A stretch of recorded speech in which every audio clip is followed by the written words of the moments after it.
just tell me when you're on. Well, we're on. Awesome. Well, welcome everyone. We got Justin Ums and Mike Sad here. Mike, say hi.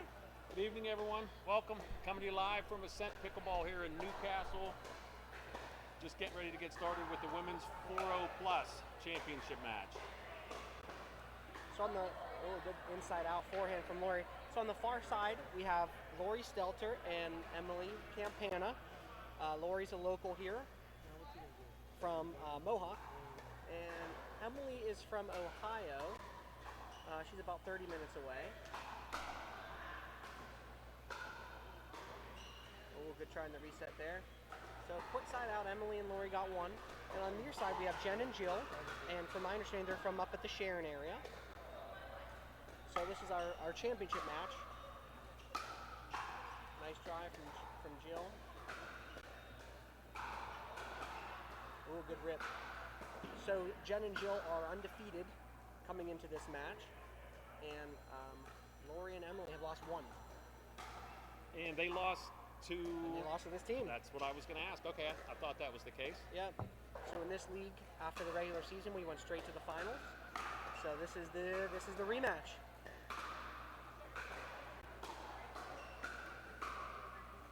Oh, good leave by Jen. A lot of people hit that ball. Including Mike, me. I was just about to say, I Mike knew you hit were that going ball. to. I knew you were going to. I said it for you. You didn't have to. That's why I'm sitting over here talking with you. I wouldn't be at this match anyhow, but... Good hands battle there. So for some of our newer pickleball players, on the near side, you'll have Jen and Jill. They're doing something they call stacking. And you'll see this with a lot of teams in mixed, and especially with lefties. And so basically that allows the left-handed player, which is Jill, stay on the right-hand side of the court. So they're probably going to switch here. They don't switch. And so when they don't switch, there's two backhands in the middle, which is generally considered a weakness. So we'll see if they switch here.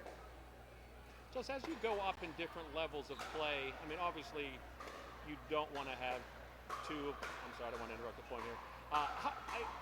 As you go up in levels of play, does it make as big of a difference as it does for maybe 3-0, 3-5 players? Does the stacking as big of a benefit here because you're playing against competitors that are also at a higher level and they'll find that weakness? Yeah, it makes more of a difference because the game plans are a little bit more detail oriented. Okay. So it becomes that much more important. The better players can exploit you more if you're not stacking. Okay. Right? Makes sense.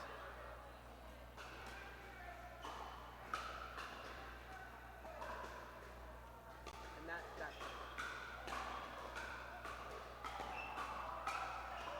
just missed it. And you get to see Jill's ripping those forehands in the Yes, center. she is. Yes. That's what you don't get with a right-handed player on that side, right? And she's got a big, heavy forehand. So Lori and Emily are going to want to stay away from the center of the court for sure.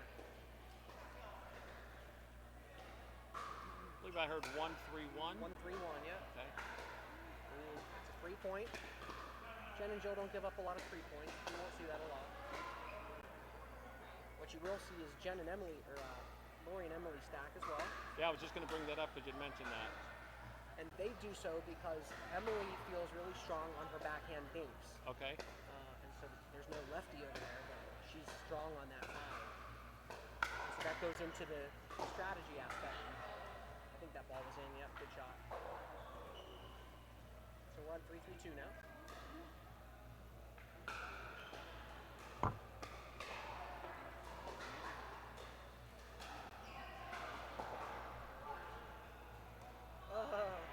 Third just trickled over. 4-3-2.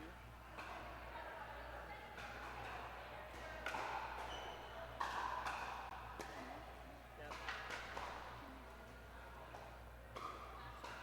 So side out, 3-4-1. You'll see Jen and Jill back to the stack now.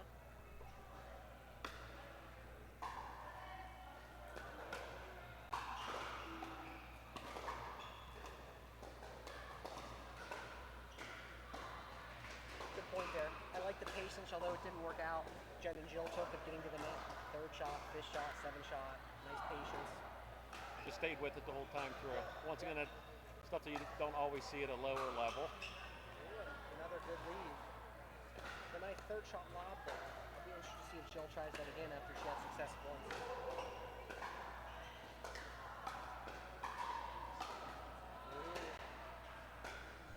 Lori's playing with fire, getting that ball down the middle of the forehand. 4-4-1 on the side out. See if she continues to do it here as the games progress. Still game one.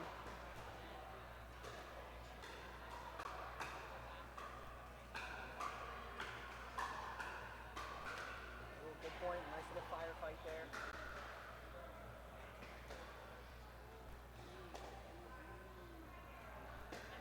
4-1. Nice return by Jen. Yeah, good return.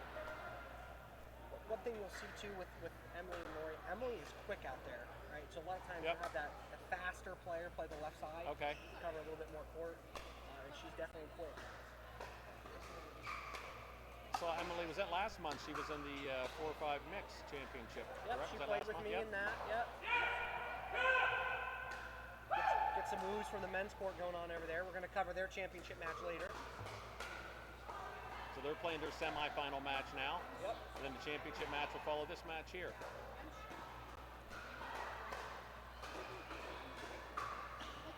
Ooh, I like that shot from Jen though, reaching in and taking that backhand. I was just going to ask you that. Okay. I want her to take that down the line though, not cross court. Obviously having a little bit height, a little bit longer arms too, she can maybe make some of those plays that some of these other women out here and men can't. You got to see the quickness from Emily there. And another good lead. They've done a good job leaving these out ball cards. They left at least 3 already. 4-7-1. We'll see if Emily and Lori switch here. They do not, so they're going off stack. Jill with another rod. Nice point. That's impressive how quick Emily got back and still made a play on the ball too. It's one thing just getting there, a whole other one to get there and get back. Correct.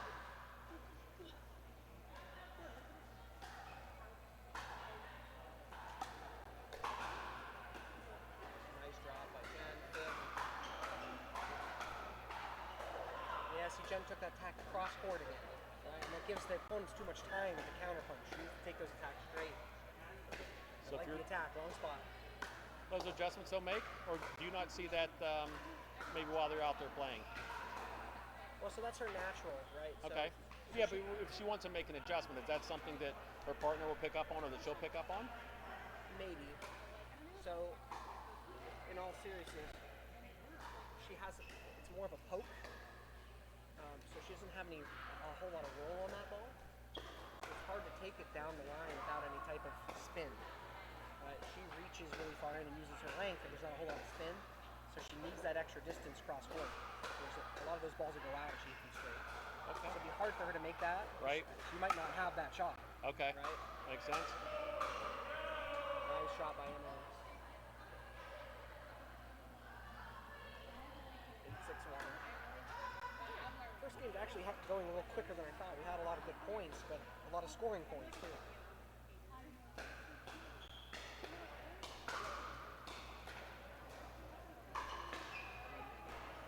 Hopefully she may have just rushed that just a tad.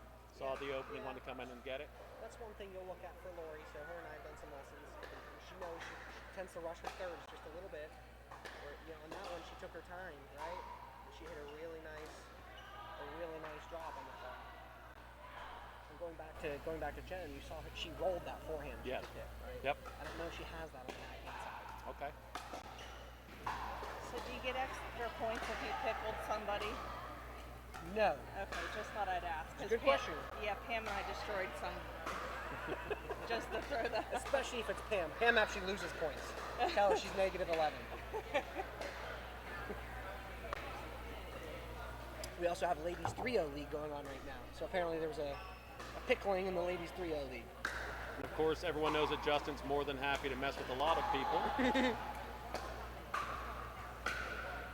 reset. Second lob. Great lob. Seen about 4 of those already this game. Oh, that's a great shot. Yes, it was. Yeah. Game's tightening up here. We've got 8-7-1. And so we'll see again if Jen and Jill switch here or they stay off stack. Yeah, that serve just wide. Just now seeing 4 lobs already. Is that something they discussed beforehand as part of their game plan? Is that just something that they're seeing something maybe and going that route? It's a good question. Hard to say so far because 2 of them were on third shots and the others were not. So to me, that's not necessarily a trend yet. Okay. Nice drop there by Emily. Oh, Right. that's the problem without the stack, right? If there were some forehands there, that ball would have got ripped. Yep. But with 2 backhands, a little bit of miscommunication. Perfect example of it. Yeah, you were just discussing at the start. A really good shot, smart shot by Emily. 10-7-1 game point here.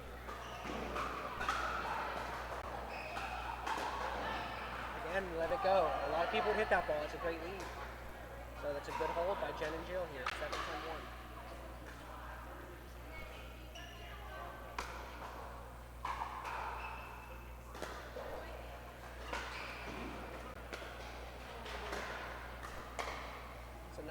Nice little soft dink by Lori over there.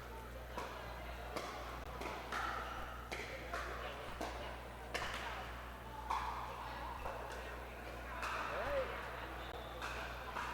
Lori and Emily got 2 chances to close it out here. 10-7-1, game 1. Women's 4-0 plus league from ASCENT Pickleball here in Newcastle. Oh, that's a great shot by Jill reaching with the backhand. Jen's return was about 1 inch from going into the net. I thought she lost it. A nice big serve by Emily. Good job. And so you saw in that last point, Lori came in, she set her feet, and hit a nice drive. She didn't rush that ball, right? So it helped them take it away.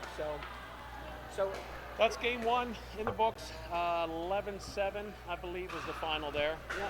So in the game here, we'll talk. We kind of have an illustration. I got some members to take a picture of what this matchup is going to look like. So we've got Lori and Emily on the right-hand side as 2 right-handed players, and then we have Jill as the lefty and Jen as the righty here, right? And so I have these 2 stacking. So if you see, we got a forehand in the middle and a forehand in the middle. So when they're stacking, that's the last thing they want to do is hit that ball in the middle, right? Especially we talk about Jill's big forehand. She likes to crank down that side. So where it really became an issue is, see if I can erase it, when these 2 got off stack. Yes. Right? We had a forehand over here and a forehand over here. Middle open. And this middle was open. Yep. And so it'd be interesting to see if they try to stack on their service return. Like they stacked when they were serving, but not when they were returning. Yes. And I did feel like Emily and Lori were able to take pretty good advantage of that. The other thing, like you said, you brought up the lob. Yes. So Jill hit 2 third shot lobs. Yep. And then Jen hit like a 5th shot lob and a 7th shot lob. So that's why, to me, like it's hard to say whether that was a game plan or not. Now, if Jill keeps hitting third shot lobs, and then Jen starts hitting a couple of times, then it's a game plan, right? So to me, like in game 1, they're feeling each other out. And I didn't see a whole lot of, what's the word I'm looking for? I don't know. Patterns there. Okay. Like, it felt like the dinks were being spread out from both teams. They weren't, particularly focusing on any one thing, which is what you'll see a lot in game 1. So I would expect to see a lot more patterns in this game, where you see really hitting of a left foot or hitting of a right corner or So the we'll lobs. possibly have a better idea after game 2 of maybe what each team's specific strategy is. Exactly. They both have their game plans. Hopefully now, after game 1, they're kind of set up. So we'll see in game 2. Once again, live here from ASCENT Pickleball in Newcastle, Women's 4-0 Plus Championship match. Getting ready to start game 2. Lori and Emily won game 1. That serve just wide.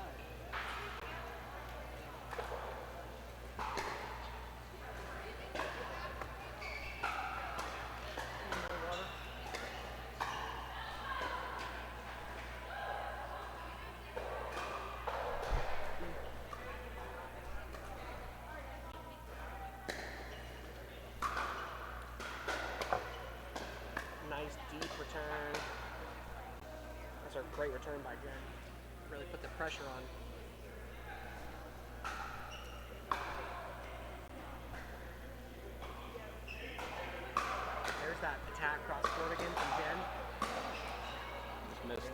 Emily just missed it. Emily had that point, right? Yes, she did. Had her on her heels. The one trend I feel like I have seen is I feel like Lori and Emily are taking a lot of their service returns at Jen. I feel like Jen's hitting the majority of the thirds over there. So we'll see if that trend continues as well.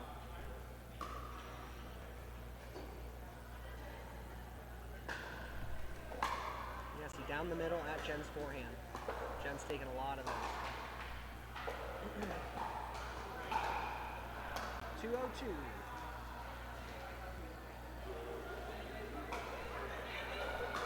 That's another missed serve, yeah. She missed serves. We're okay with that. Like, if they're going to miss their serves, I'd rather they get a little bit more aggressive.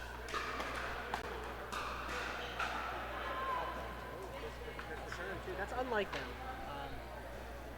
They're a very steady team. That's why I enjoy watching them. Fundamentally sound, very steady. Have they been playing together a long time? Do you know? No. I just met them again earlier in the season. Nice little touch there from Lori. Yeah, I met them. Lori actually knew them, and she convinced them to join the league. So now they're her top competitor. She might be wishing she didn't ask them to play. Depending on what the outcome is. Right.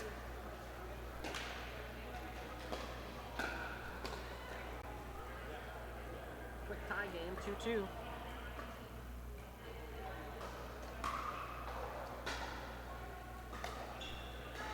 And I think same thing. I feel like Jen and Jill are taking a lot of their returns at Lori. I feel like we've seen a lot. I was going to bring that up, yeah. Lori. Yep, definitely. And so those are the things that you start to feel. Yeah, there's another return to Jen. Jen, yeah, she had her cross-court attack, and she got away with it again. So we'd like Emily to pound that ball. But if Jen's going to keep winning those battles, she might as well keep doing it. It's not broke, don't fix it, right? Exactly. That ball down the center. And so it's an interesting. I think Jen's doing quite a good job hitting her drops. She hasn't missed very many drops. So I'd be curious to see if they're afraid of that. Yes. Perfect timing, right on cue. Right. Yes. And so a lot of times pickleball players hit away from the player that can hit it hard, when in reality the player that's hitting soft does a lot more damage. Okay. Right. Jen's kind of the setup player. Right. She's smooth, so they're setting up the setup player. Maybe you should give it to the player who can hit it hard. But I'm just speculating here. I've seen it a lot as to why they're not hitting thirds at Jill. Maybe they don't want her to drive it. But Jen's drops are pretty on, I feel. I'd say they've been consistent for the first game and a half here. 3-4-1, game 2. Nice reset by Emily. And a good spot by Jen. So we've had a couple points here in the last couple side outs where Jen and Jill have hit Lori's left foot. And so I'm going to guess that's maybe something they talked about, is how can they stay away from Emily but still get Lori's backhand. Okay. So that's something to kind of watch as well, to see if they're able to continue that. 4-4-2, game 2. Women's Nice 4-0. drop. Yeah, nice little Championship. drop by Lori. 5-4-2.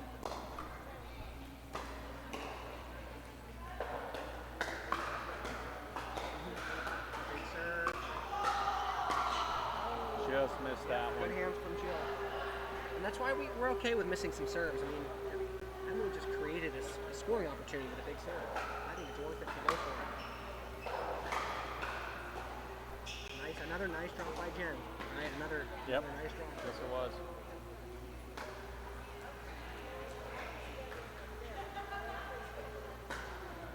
There it is, same spot. Nice. And it's funny, as we sit here, we're not on the court. We're talking about them maybe returning some more balls to Jill. They're also winning and won game 1. Right? Yeah. So yeah. In their mind, Same why thing. change, Yeah, right? it's the same thing we just talked about a minute ago. If it's not broke, don't fix it. Leave it as is until it's not working. Right. And If they lose a game, things Right. might be changing a little bit. 6-4-1. Nice big deep serve again from Emily. That's a tough one. That's the power of having a lefty. Righty hitting that ball backhand, probably not so scary. Justin, is that an advantage in pickleball to have maybe two players at the same skill set or skill level, one lefty, one righty? And if so, is it a big advantage? I think it depends on, that's a great question. I think it depends on how well you play with one another. So if you were to go out and play with a lefty right now that you never met, it's probably a disadvantage. Okay. Because you don't know what balls they're going to take, Right. what balls you're going to take. Right? It's either two backhands or two forehands. So that's the out ball. Right? They got away with it. But that's the, Emily just hit that out ball we were complimenting Jen and Jill on, right? But back to your question, there can be a lot of confusion playing with a lefty because it's always both your forehands or it's always both your backhands. But if you can be in sync, right, it kind of brings out the best of both worlds.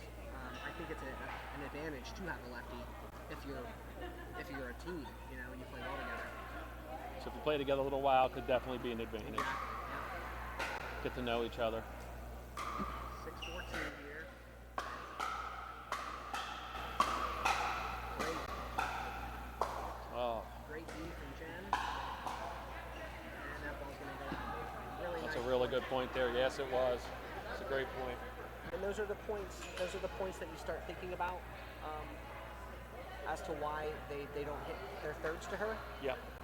But what she just showed there was a completely different skill than a third shot, right? Yeah. And so she's got great hands. We Yep. know that. Yes, she does. So maybe 7-4-2. So points like that are like, oh, maybe we don't hit the ball at it, right? But we haven't seen what she looks like from the baseline. Right? Yeah. We know she's got great hands at the net. Yes. Nice return. Yep, really nice return. Lori's left foot. Yeah. Return was right to Lori's left foot. So maybe we're seeing a pattern with that now. Yep. Good run there, 4-7-1.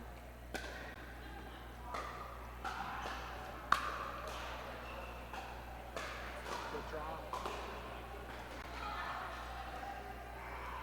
So you hit Emily's left foot on that one.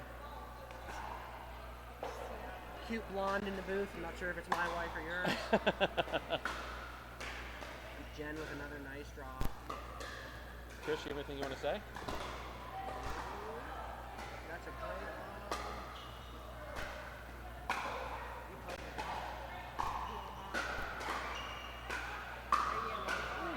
Another good point here. nice way to slow that back down by Jen. Ooh, there's that lefty forehand. Yeah, great point there. Yes, it was a great point. It's fun to watch. Yeah, that's where the advantage comes in with having the lefty stacking. Because during those hands battles, if you lose control of one volley and it goes down the center, you can blast it by that lefty over there. Another good eye by Jill. Yeah, they've consistently done that. 6-7, so we got a quick little run here.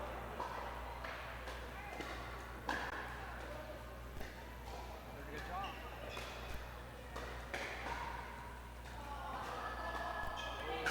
Yeah, that was the pop-up she was waiting for there. Yeah. Nice little thing. All tied up at 7. And so if we talk about the stacking here, right? During a 3-point run, and notice Emily and Lori are not in their traditional sides, right? Emily's on the right, so they gave up 3 points off stack there, where they were able to target Lori's backhand, and Emily can't do anything about it. So now we're back to stack, 7-7-1. Jen and Jill not stacking over there either. Yep, that ball is out. Nice drive from Lori. Rated that forehand shoulder, kind of jammed her. Yep. 8-7-1. That serves out. Again, I'm kind of okay with that. She's had some big serves. Right. Get some scoring opportunities. Continue to come at Lori on the returns here still. Yeah. I think that ball was going out. It looked like it possibly was. They got away with it. Yep. 9-7-2 here. They'd love to get one more, before this side out. To potentially get off this, this side out. They could be Emily on their left side. That's a good roll by Lori. Yes, it was. Yeah, nice control. Game, 10-7-2. yeah, game point. Game point. This would give them a 2-0 lead, best of 5.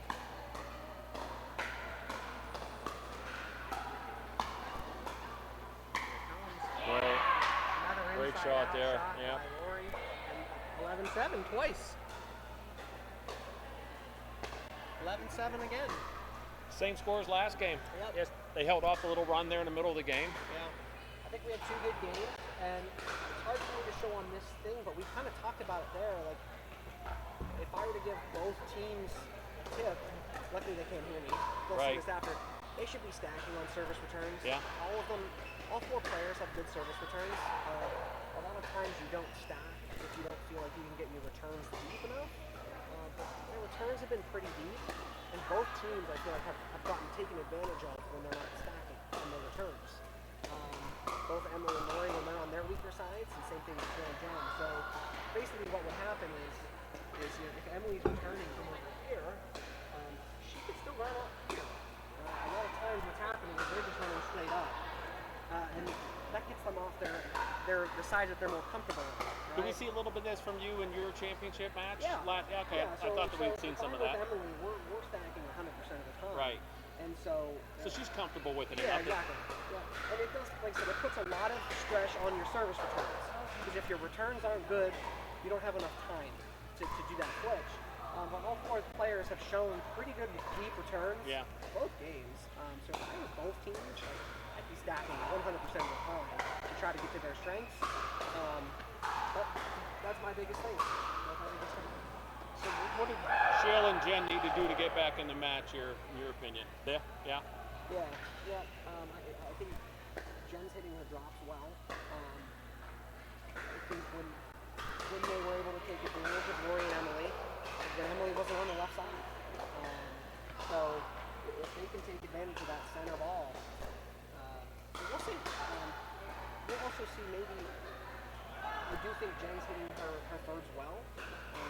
But they're definitely targeting her with their base as well. Yep, for sure. And so maybe just Jill start coming over a little bit more to get a little bit more aggressive. You saw a little bit, at least on one point last game, if I recall, right? Yeah. Cheated over, came over, made the score. So we'll see. Start game 3. Yep, game 3. Best of 5. A quick side out from Jen and Jill. It's what they want. All right, let's see where the service return goes. Same spot.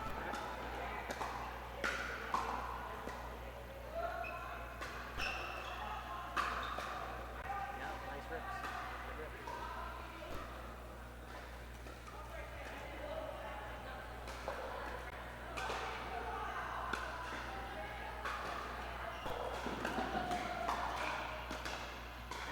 And so those are the balls, and maybe Jen and Jill are completely comfortable with Jen taking all the thirds, but if Jill does want to get involved, that's the one to do it now, right? Because they are returning them down the middle a lot, just a little bit left of center. She could come over and take those if she wants to. It doesn't seem like they're interested in that, which is fine. Nice deep, but it went out. First point of the last, or game 3 rather here. 102, game 3.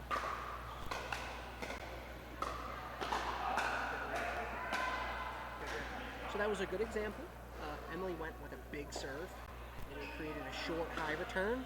Lori came in and ripped. Yep. Right, so when you think about Emily missing a serve earlier, that's just her serve just got her a point right there, right? Which is 9% of the game. Where'd Jen hit that last dink, Mike? Lori's left foot. So you're, like I said, you're starting to see the patterns. Yes, game for 1, sure. Yeah, she tried to go for that spot on the dink as well. There it is.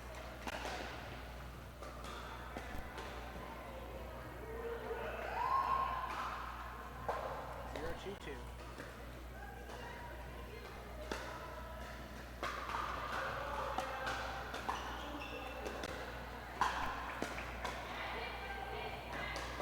Nice lob. Nice finish. So, I like to start, when I'm playing, I like to keep track of percentages in my head as best I can. Okay. So Jill took that center third, and they won the point. Okay. Right? Yep.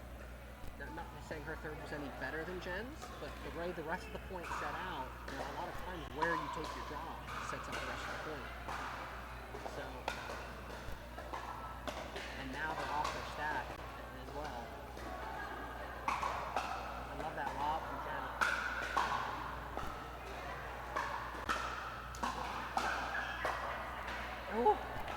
gifts. Oh, and they let Another that really go. good point here by ladies. Jen and Jill. Good point. Lori's playing really, really well. And she had a little bit those jittery feet first game. Yes. But she's really settled. Yes, in. she Some has. Good drives, some good drops. Got the handful of tough balls too. Nice drives that came at her. Woo. That was a great setup there. Yeah, for sure. Emily was salivating, waiting for that one as soon as it left the paddle. 3-1-2 now.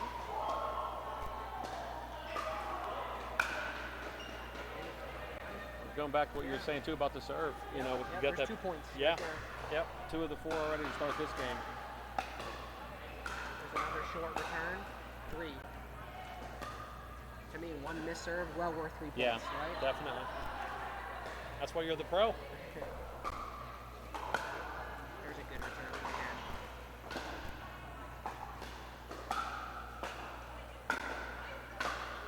Oh, good angle from Jill.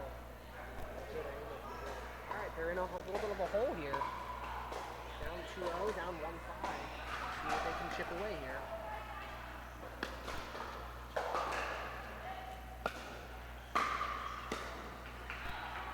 Roof ball is no good. No at good. ASCENT. No good. So we got 1-5-2.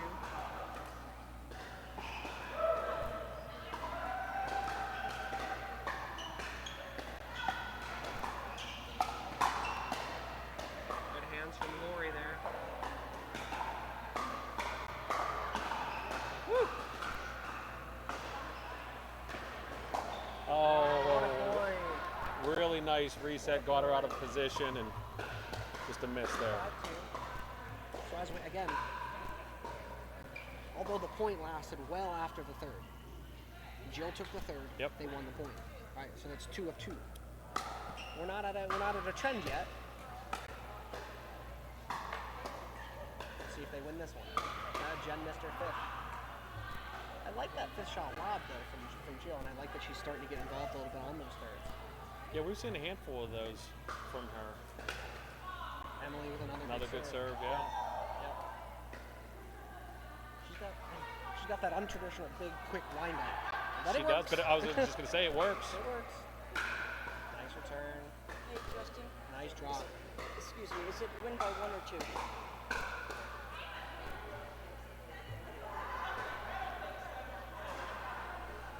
Everybody wants to come and talk to Justin. 6-2-2 now. And one more stop from Jen and Jill. There's a nice deep return.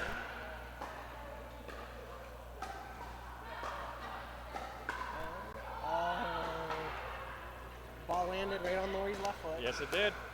Yeah, and you go back to the stack. So if that were Jill on the other side, she would have blasted the tar out of that thing, right? Correct, yeah, definitely. 2-6.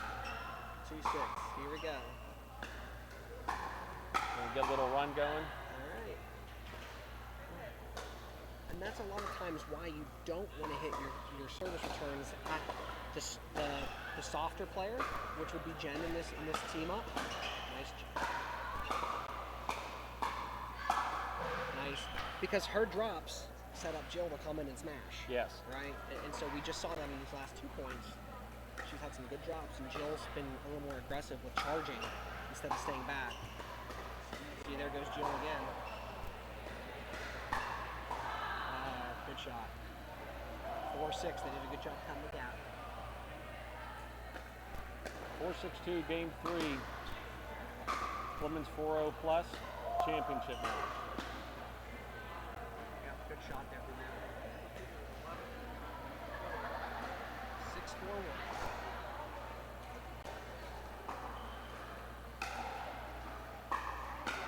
Nice control drive from Lori again. Yeah, she's attacked that line a couple different times here this game. And they've done a good job protecting it, to be honest with you. Oh, what a game. I love that short off. Good hands. It's gonna land. It's gonna land. Wow, what a shot by Lori. Great court coverage. Great court coverage. Lori and Emily are locked in. They really I think are. Jill and Jen are playing really good pickleball. And they're just struggling to win points. I mean, they should have won that point 3 times. Emily Sir? Oh, that was Lori Sir creating a point there.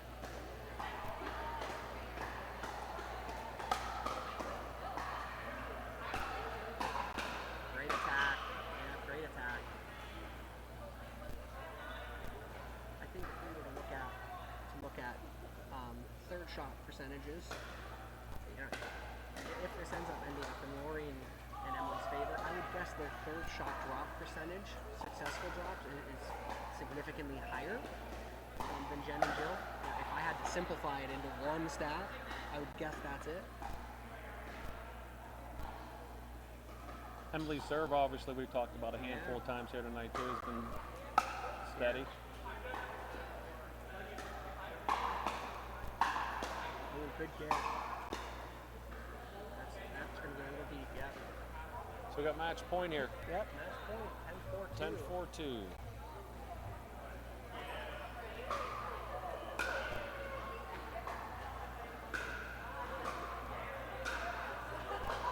Good angle from Jen. She saves the match. I've seen teams come back from way worse than 10-4, right? 10-4-0-2, you've seen that? Yep. Okay. I don't know if you remember, old Marvin Lewis from the Bengals. Sure. He'd always say, "Next play, guys. Next play. Next play." I mean, the Bengals always messed up the next play. They did. Right? He was always saying, "One more play. One more play." But that's how you got to play. One more. You can't get to 11 before you get to 6. So.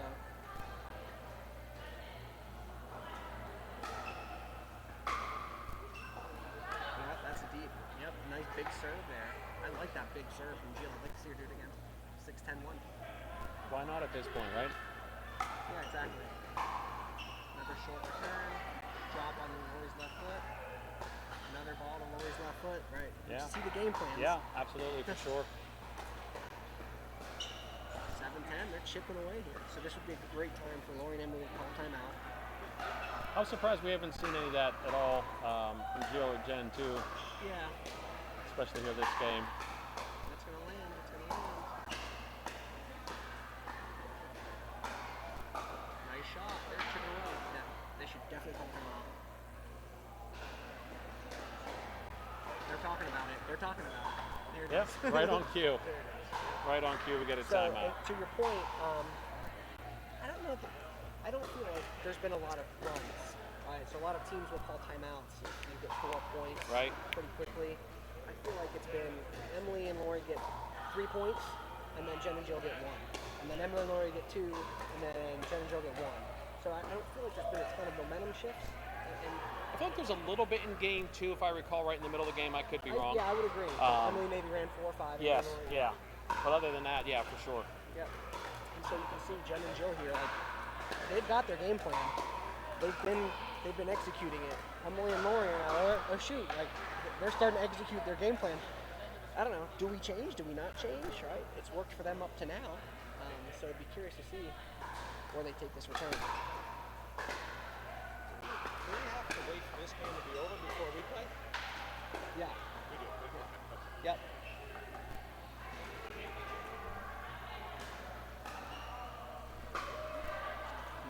One.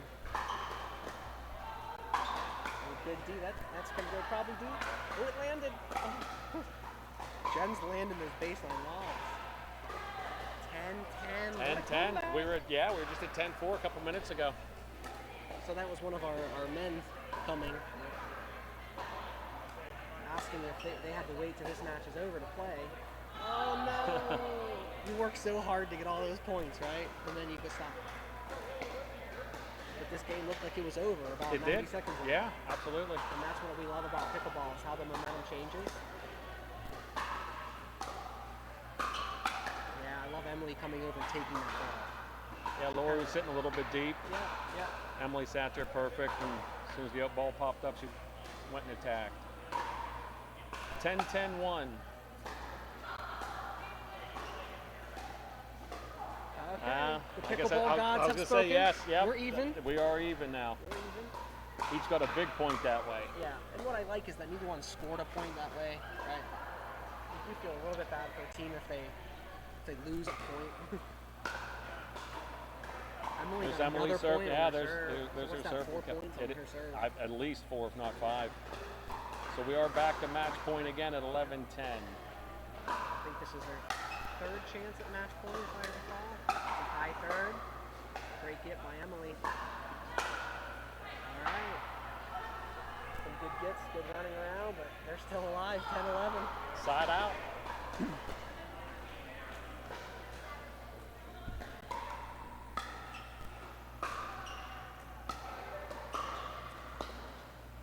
Wow. Catching a couple breaks here. And so that's where Emily and Lori are off their stack, right? Emily was expecting Lori to get that ball. Yeah. Lori's not usually on that side, so she didn't know she needed to get that ball, right? Where if they were on their other sides, Emily would have got that. 11's on 1. Short return. And Jen came in with a Jill came in with a ripper. We got game point here on the other side. 12, 11, 1. 5 minutes ago, looked like this match was possibly over in 3. They came swarming back. Yep, good return from Emily. Another ball. Emily's big line ball. Still have one more chance at game point here. I thought you missed the return. I did. I you thought missed you, her yeah, volley. I thought for sure the last one there in the corner was. Nice deep return again. Ooh, that's gonna land. Oh, Emily, what a ball. Wow, what a game. She meant to go there, Mike. I don't know that she Sounded did like either, it but it hit her worked out. too. It did look like that. And even the way it came off the paddle. 11, 12, 1.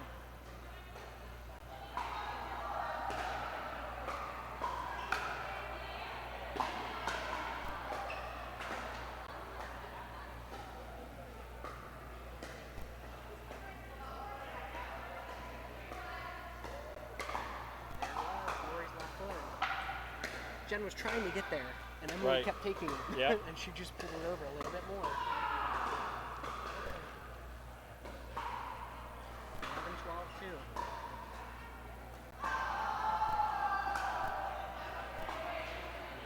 Just a miss there. So Yeah, we got just another game point here. Quick side out.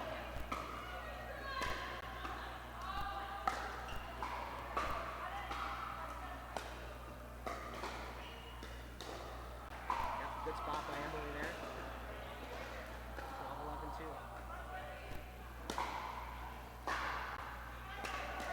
Yep, there's the backhand.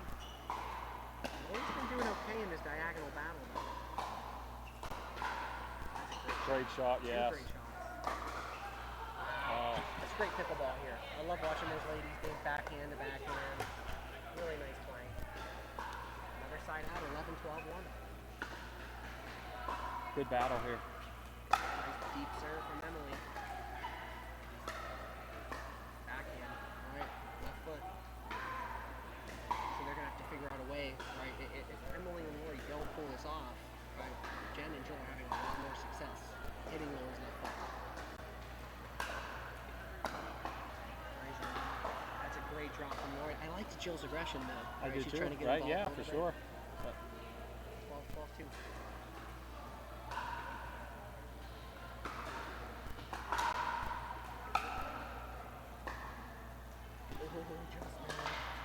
Alright, we got a 12-12-1 here, game 3. Nice deep serve. Again, Jen trying to get that spot. Good shot by Lori. She's been developing this backhand roll volley over the last couple weeks. Lori didn't have that shot probably 3 weeks ago. I was going to say, I don't know that I've seen it. She's gone down that line a handful of times. She's had that Side out. overhead for a while. The She's got overhead, that the overhead, I've been on the other side of a handful of times for sure. Yeah. So side out, another quick 2 and out. So we're back. 12-12-1.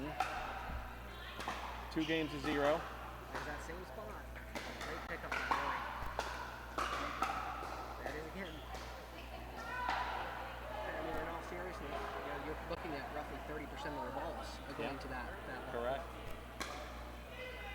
Maybe more. Even the service return. There it There's is. another example right there. Yep, Emily Payment took that next one. And there's that roll from Lori now. Oh. is one that Emily will want back. Side out. It's a fun game. Yeah, and it's so interesting because Lori's backhand roll has been so nice that if their dink's not good enough to get that left hook, she's whacking it out. Yeah, Right? And so it's been a really fun kind of battle to watch.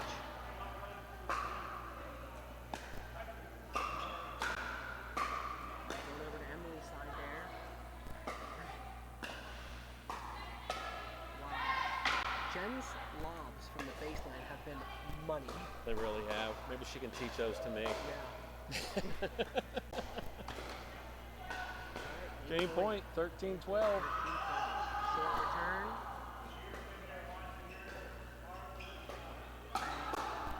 There it is. What a comeback. Yes, it was. 14-12. 10-4. They believe they were down. Yeah.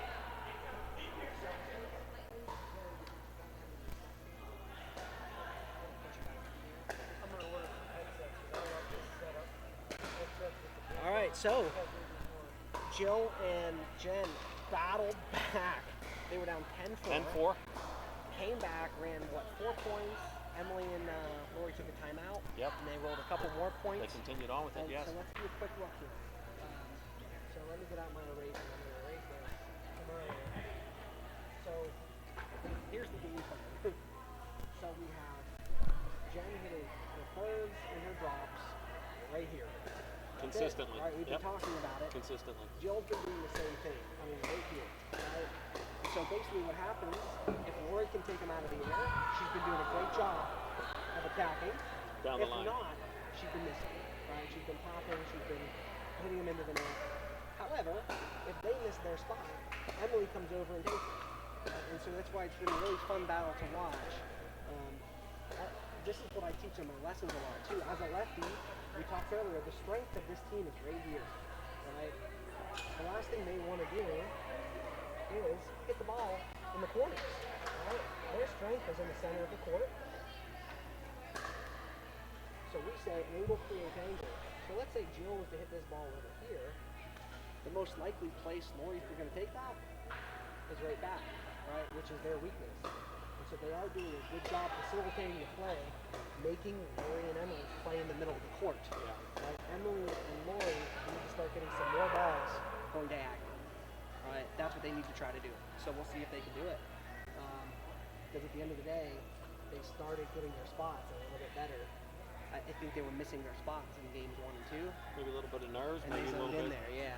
Definitely So, settling in comfortable. yeah, now. let's see. Well, I like Jill went for it. Nice shot. All right, so a quick side out to start the game.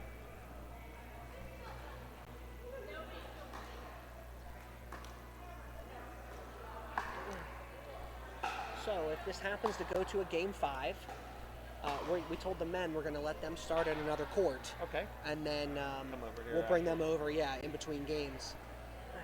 We want to give them the full credit they deserve, but they're also done and ready to go.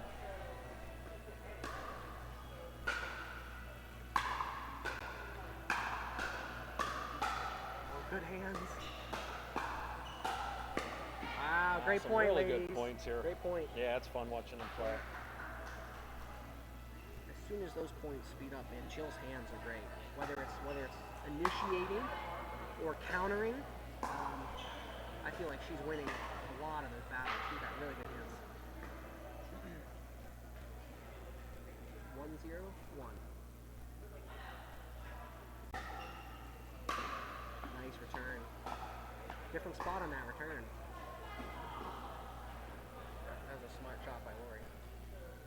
I teach my lessons not to do that shot, but she has it.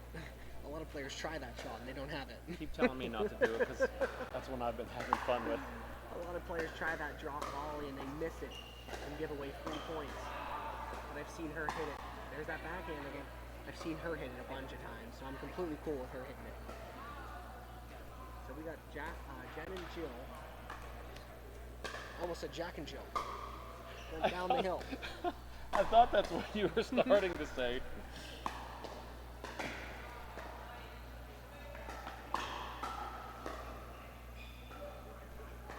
So what I was going to say is they're off their staff. So they're hopefully they can get out of this without giving up any points.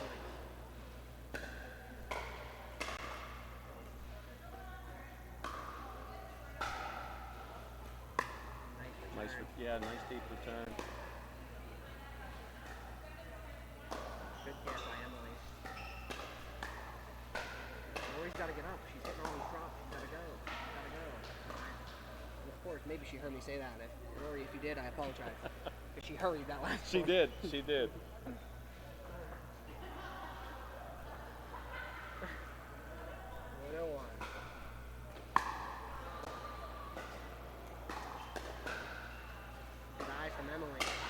Started, I'm glad you I would say she started to raise her paddle up there too. She wanted to. So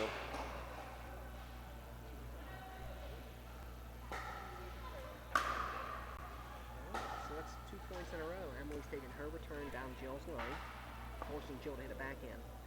They won both of them, right? So let's continue to watch that trend. They're sub-new this game. Side out. 0-1-1. Reset. Oh, caught her on the way up. Nice shot. Yeah. So that's like the toughest thing about pickleball, the lessons we get, right?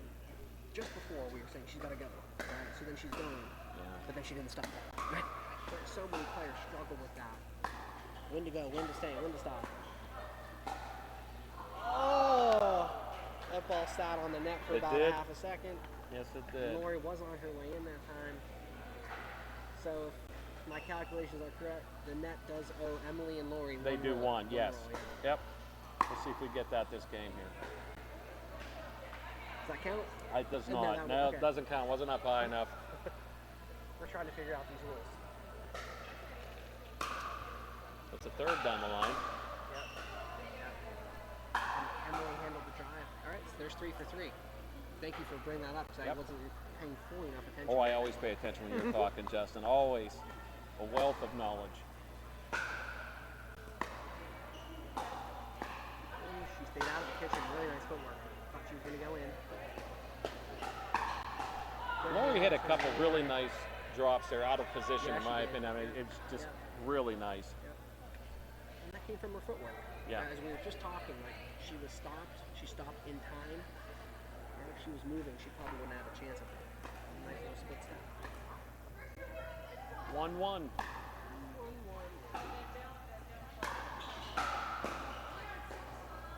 Great reset by Emily. I think that ball was wide, yeah. Looked like, yeah. I agree. 2-1-1.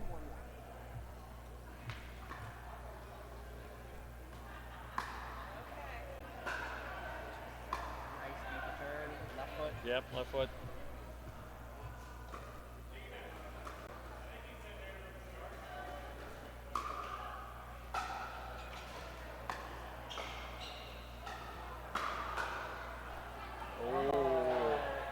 Thought about it for a split second there. Sometimes, I mean, those are ones you can't let get to your head. Like, that's probably the right leave, right? If she hit that ball, it's going to be behind her anyway. So you might as well let it go. There it is again.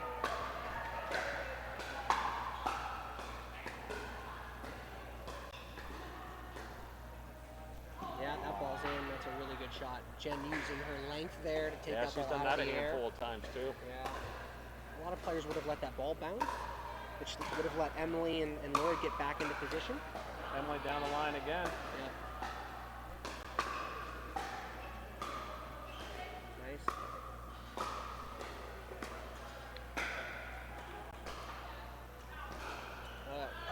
Jill with some good sportsmanship. That ball was out. Emily was looking at them for some help. 2-2-2. Emily's footwork's really impressive too. It's not that she's getting the ball; she's making a lot of the right plays after getting to the ball. Yes, correct. Yeah. I occasionally get lucky and chase down a ball, but I'm not making the right play. I would guess, a good rip. Yeah. See, that's short return. Lori comes up the rip. I would guess it comes from her. She's got a high golf background. She golfed D1 in college. Just being methodical with things. Right. Yep. All the good golfers are very methodical. I don't think anyone's ever called me methodical, No, so I would no. guess that Maniacal, maybe. guess that goes hand in hand with my golf game, but that's a whole nother time. Yep, a couple nice drops there. So Lori and Emily get a couple quick ones. 4-2-1. The first 3 games seem to start a lot faster than this one. I agree. A lot more points. Yeah, for sure.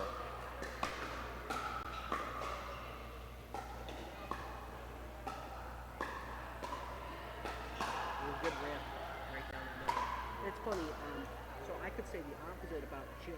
So Jill's footwork is unorthodox, but she gets a ton of balls and she's always in the right place. And it's just funny. Like I was an ice hockey player, and you look at players like, oh, that player is such a pretty skater, right? Right. And Emily's footwork is really pretty and it looks effortless. But Jill's doing the exact same thing, right? She's in the right place. She's always, and for whatever reason, it just doesn't look as methodical, but she's just as effective. You missed one. Hit the top of the net and came back down. It was halfway, so I don't know if we're counting that. Oh, but that counts. It does? Okay. Yeah, so we're even? No, it was it's 2-0. Yeah, 2-0. So Lori and Emily get 2 coming. Once again, you see Emily going down the line. That was one I thought was going to hit the ceiling, but didn't. I thought so too. Another line. Ooh. Wow, 2 great deep balls. I think we can agree Jen and Jill lobbing is now a thing. For sure. Yep. 4-4-1.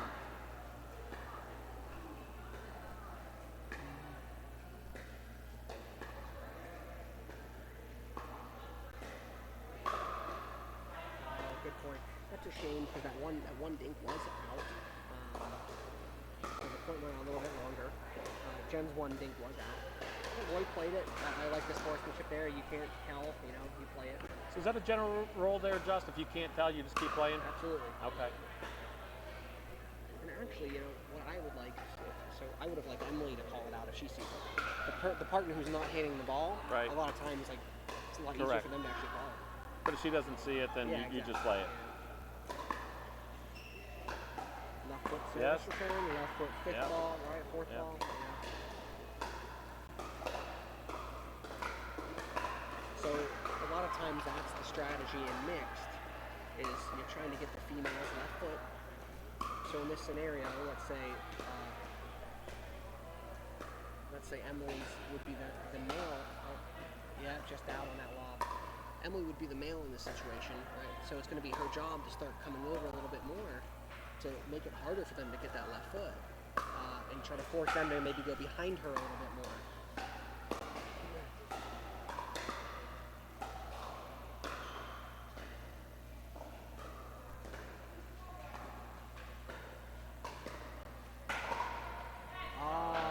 Off the net, misdirection. Nothing Emily could do about it. Side out, 4-5-1.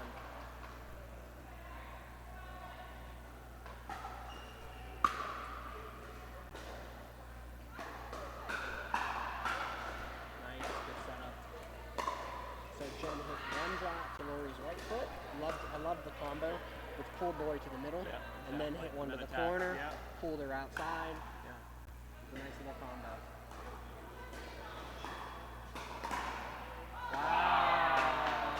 I was just getting ready to say Lori popped up 2 in a row, and she's got a little bit tired, but then she quickly rebounded. And Completely redeemed yes, yourself. she did. I still said it because I planned on saying it as it happened. 5-5-2. There's that lob. Yep. Oh. And so what they're having success with, especially with Jen's lobs, right? So Jen's hitting those deep lobs, and that's letting Jill rush the net and kind of own that center as that left hand comes in.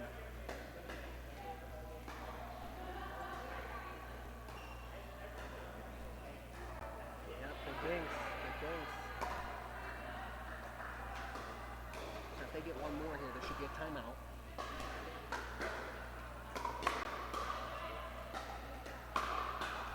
Wow, great reset. Should be a timeout here.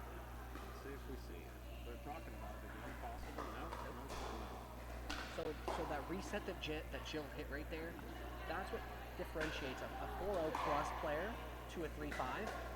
Is that when those hand battles start, a lot of the more advanced players can say, hey, I'm losing. I need to reset this point.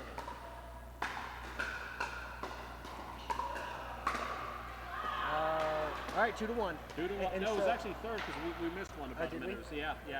So back to that point, that's one big differentiator when you're watching that you can tell a skill level is when you see players intentionally reset because they know they're losing a hands battle. And so that was a great point from Jill.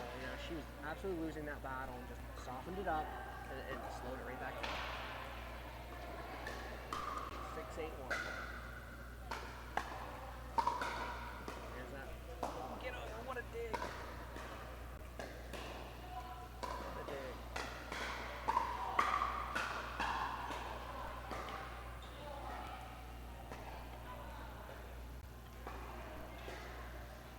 I love that combo again. Love that combo again. Jen. Too many Jen. Jen went left foot and then right foot, getting more moving back and forth. And I got rudely interrupted by a fan. Yeah, do these people not understand? There's TV cameras here, there's Exactly. microphones. They don't notice all that. Oh, that's a free one there.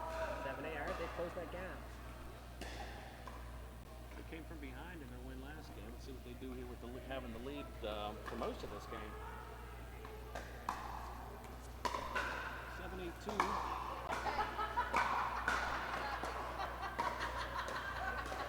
Nice game. Let's see. Yeah, good put down. Jen's backhand volleys, the quality of them has risen, I think, a lot since game 1 and 2 as well.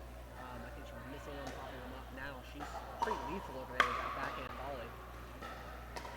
Continue to see the loss. Yeah. And returns to Jill. Yes. Right? Yep. And that's definitely changed this game. And they won that one as well. I think they're 4 for 5.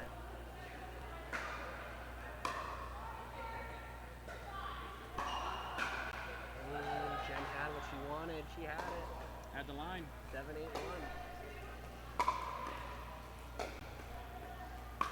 Nice deep serve from Emily. Short return. Another good reset from Jill. That's a nice reset. Most 3-5s would have whacked the crap out of that ball. For sure. And she just like, oh, I'm losing. Reset. Done.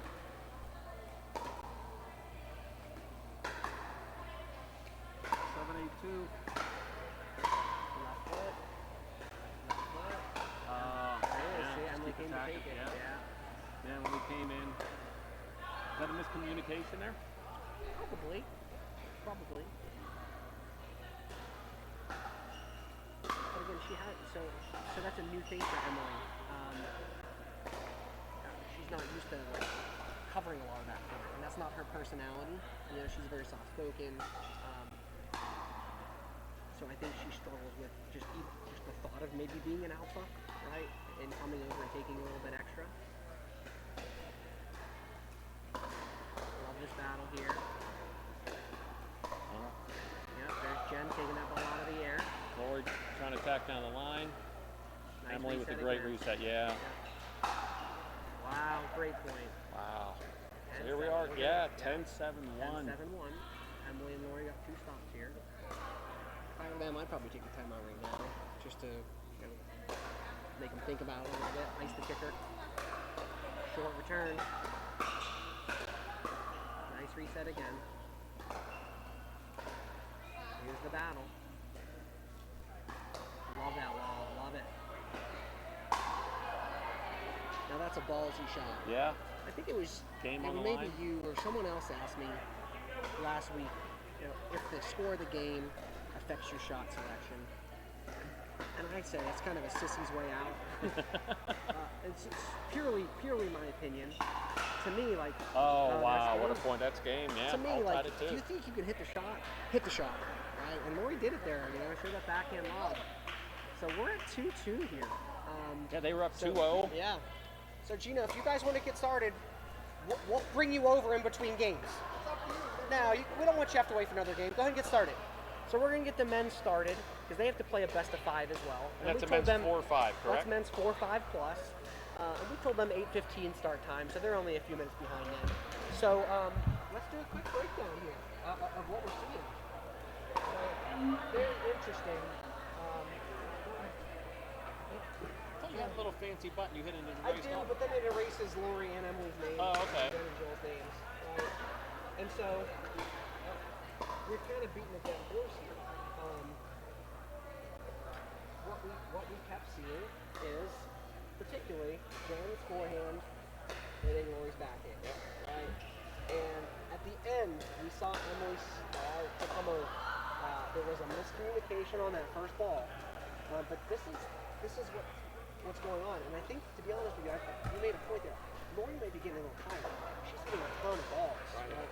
Emily doesn't look tired. So if I were them, I would say, hey, Lori, let's take one step over. Yep. Just one step. Right?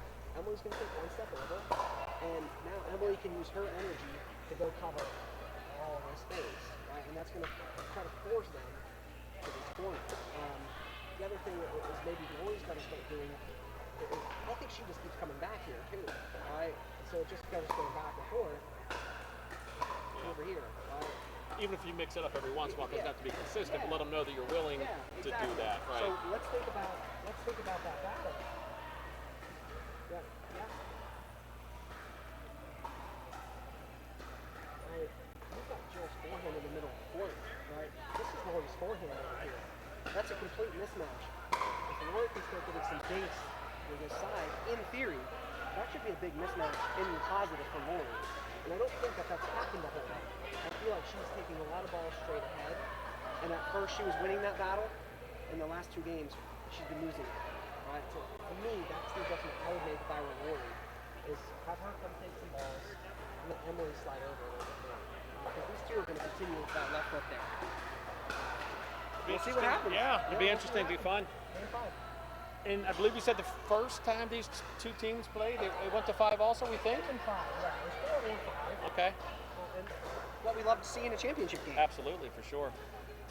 Men warming up court next to here. We are at game 5, last game for the women's 4-0 plus. Nice inside out from Lori. I don't think it was intended, but ironically, that point was Lori dinking diagonally to Jill. Oh, I didn't even notice. Yeah, so I was just still getting situated it could in have my just chair. been, yeah, so she got to stay away from that middle. There, she went for it. Yeah. That's what I want her to do. Yeah.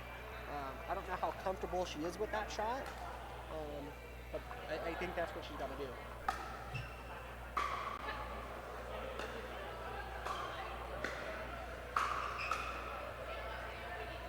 Yep, just out. So it's interesting, we've been saying Lori's left foot. Jen just went for that spot twice on Emily. So it could just be whoever's over there, left foot, right? It might not just be Lori.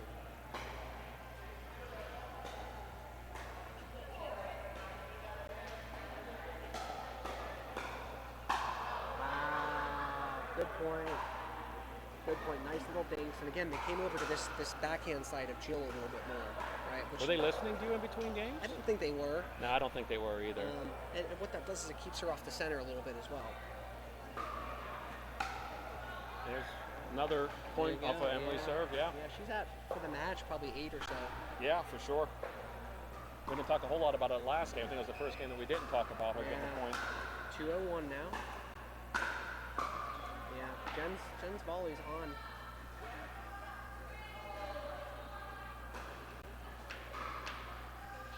.202.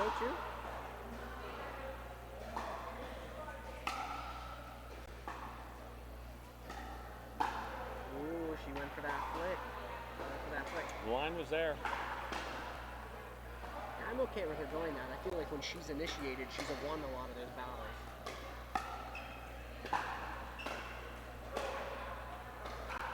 Nice deep return.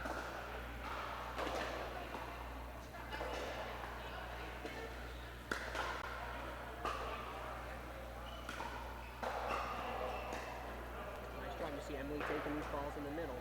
See, she's coming over. Yeah, it looks like Lori has There shifted was over. Yeah. One spot there. Yeah. One spot, Yeah, it looked like Lori did shift a little bit over. Jen had a little grin on her face right here. So I feel like she's like, oh yeah, we got it. But that's the problem. Right? Lori's had some really good rolls. So if She your has. job is the least bit high, she's been tagging. Yeah, She loves to attack that line, too. Yeah. 2-1 now.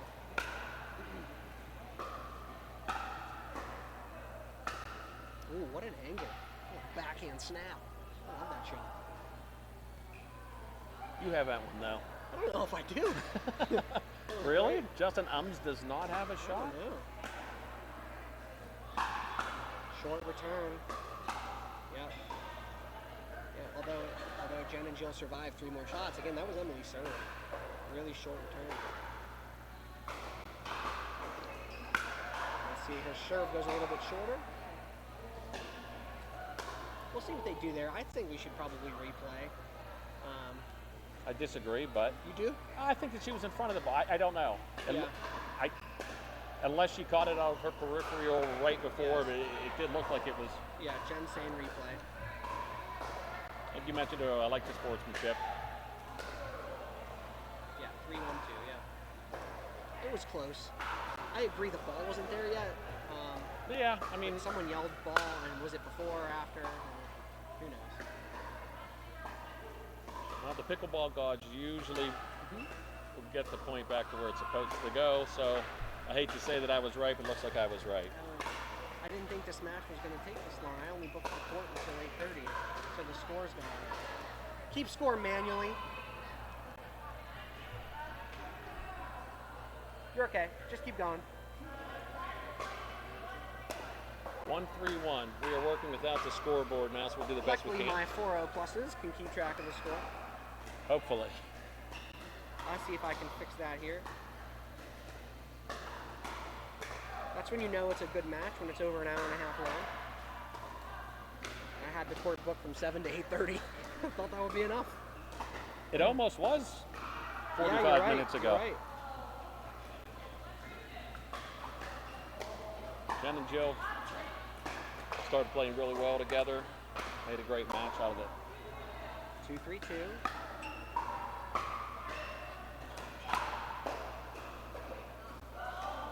Oh my gosh, I love that. That was such a pretty shot. It really was. It's funny too, like a lot of players would have just freaked out in that scenario. So Yeah. she showed really good composure. when that ball was Patience, so yeah. close to the net and so low. Yes, Really she good did. composure. Those are things that are hard to teach, composure.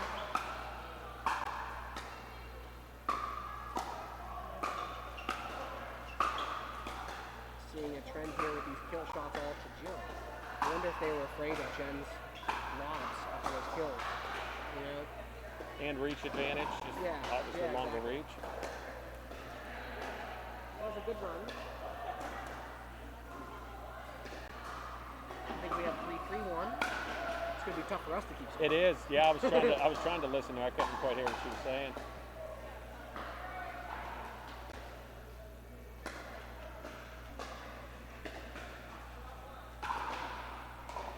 Three-three-two. Yep, 3-3-2. Yeah, see that diagonal block from Rory. But I didn't love it in that situation because it's right to Jen's forehand. Right, I would have liked it better if Jill was on this side. It was a good block, but 3-3-1.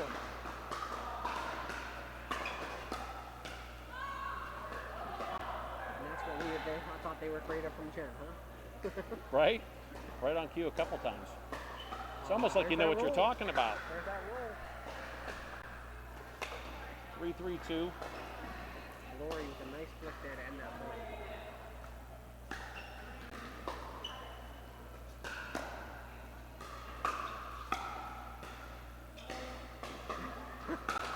I'm impressed by those. I'll tell you. Nice. Really was. And Their defensive lobs, we would generally not tell players to throw up defensive lobs. But the amount that they've landed 2 inches from the baseline is incredibly impressive. what's equally as impressive, I said it earlier, is it's not just that Emily's chasing them down. She's making great shots after chasing them down. Yeah. And we're an hour and a half into the match, and she's still doing it. So. And that's something she must have trained on.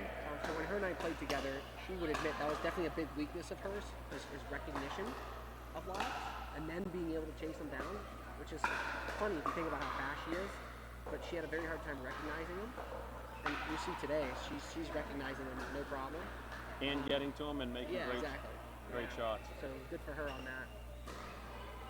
she's a cerebral player. And she's always looking for ways to improve. 3-3-1. Left foot drop. Alright. We'll see if they're going to target Emily's left foot here. That was a nice left foot drop.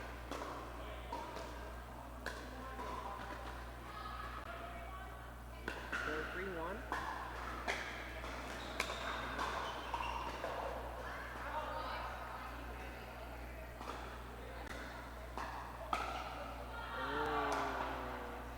Love the step in, right? Love that step in. Great setup.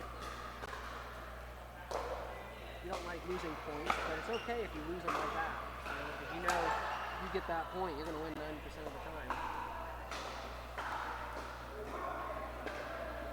What do you got? 3-4. I believe it is 3-4. Nice return. Love Jen taking that ball. There's your shot. Yeah, There's Lori's little flick. Yeah. Gotta get it at her feet or you're in trouble.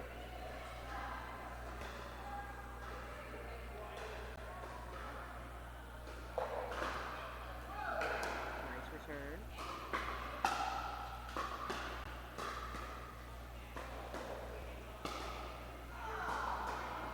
Oh, what a great angle from Jill there. Great shot on that backhand. Doing a great job pulling her paddle down because she started to go up with it too. Yeah, They've done that all night. They've consistently made the right play. they really have. Letting balls go. Yes. Yeah, that's trouble. Alright, got a nice little battle here. Kind of a little stalemate. 4-4-2.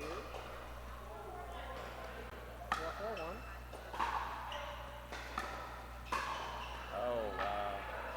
Those are the tough ones. Yes.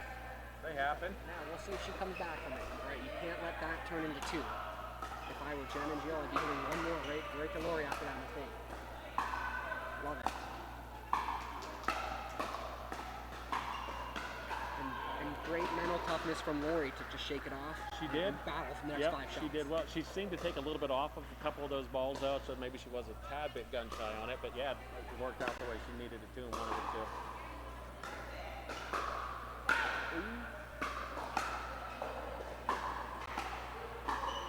There's that roll again. What a nice shot. Great shot. Yes, it was. Yeah. And you look at the small things that make a difference. So we got 4-4, and Jen hit an out ball there, right? And they've been doing such a good job with that. Yes. You let that one go. It's 5-4, and you're still serving. You know. And that might be the first one that I've seen them take out of the air all night too. Yeah, exactly. They've been consistent. It was the first third I've seen in a while that Lori rushed. Right, she was doing that a lot in the first game. So we'll see if she can slow down if they return it to her again. Which there you go, nice and set. Two balls set.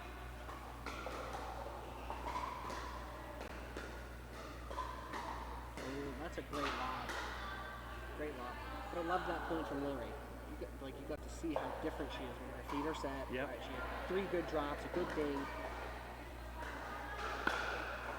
I hear 5-4-1. Is that where we are? 5-4-1, yeah.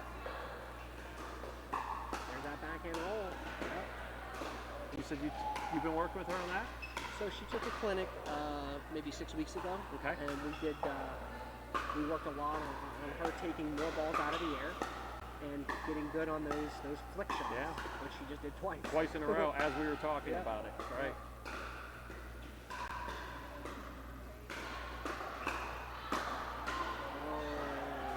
That hurts. So same thing here for Emily. Even though they haven't been hitting her the ball, after that I'd hit her some. 6-4-2.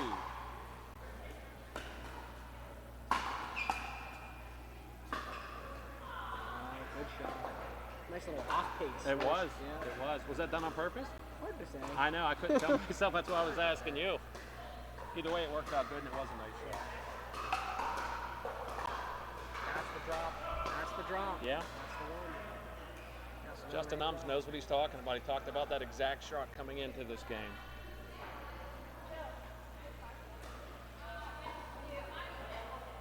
Five, six. 5-6. I believe 1, yes.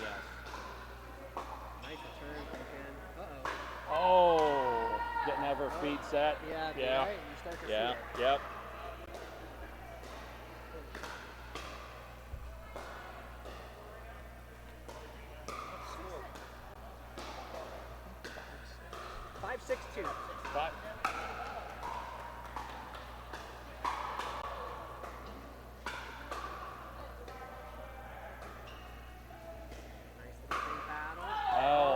Deep. Went out. Nice dink battle. Somebody have the high ball at the end. 6-5-1. It's two that Emily's missed. She don't see too often. Ooh, that's a good lob. Good lob. They've lobbed several really good ones tonight. They've made several good plays and not hitting out balls.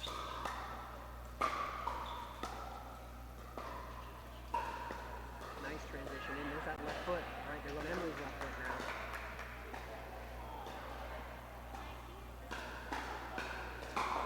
Oh, wow. Another one, freebie.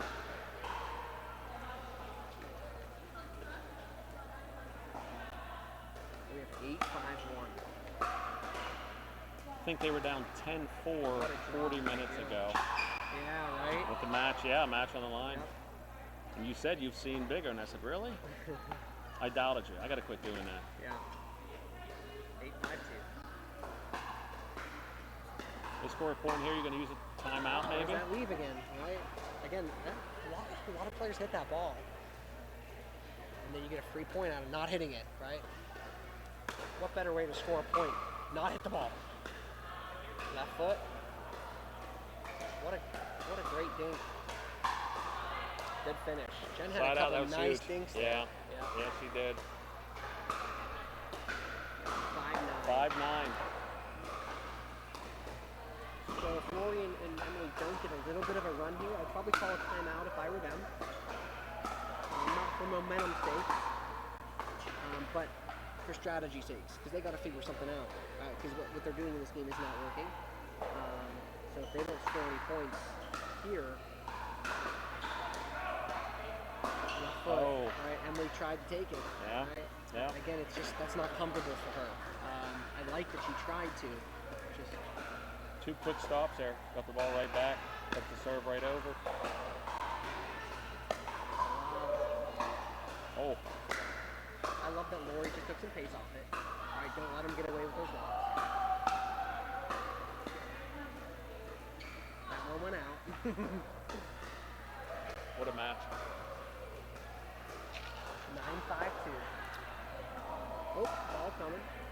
Real replay. That one I will agree with you on.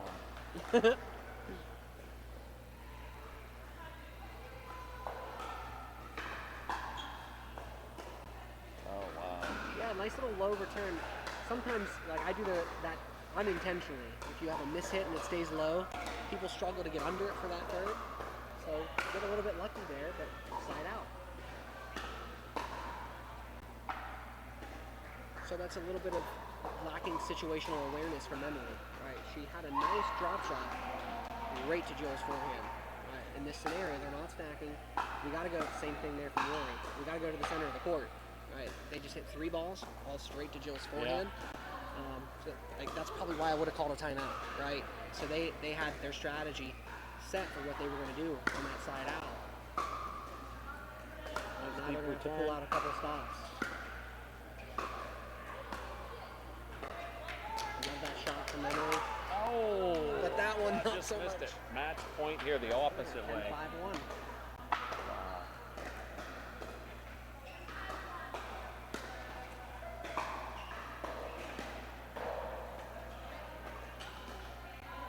She went for the lob to finish. I What was a gonna comeback say, from Emily. and I thought that was going to get over Emily's head, and I was saying it's only fitting that they win the match on a lob. They've used it all night. What a comeback by her. Nice return. There it is. Emily's there. Right on the baseline that lob. See how they're going to the center now? Oh, nice match. Yeah. Great match, ladies. Jen and Jill were down 10-4 in game 3. Game 3, yeah. Came back and won 3 straight games. You said really that they good job. could. You said that, you know. I mean, like I said, I've seen down 13-0, and people have won 15-13, 16-14.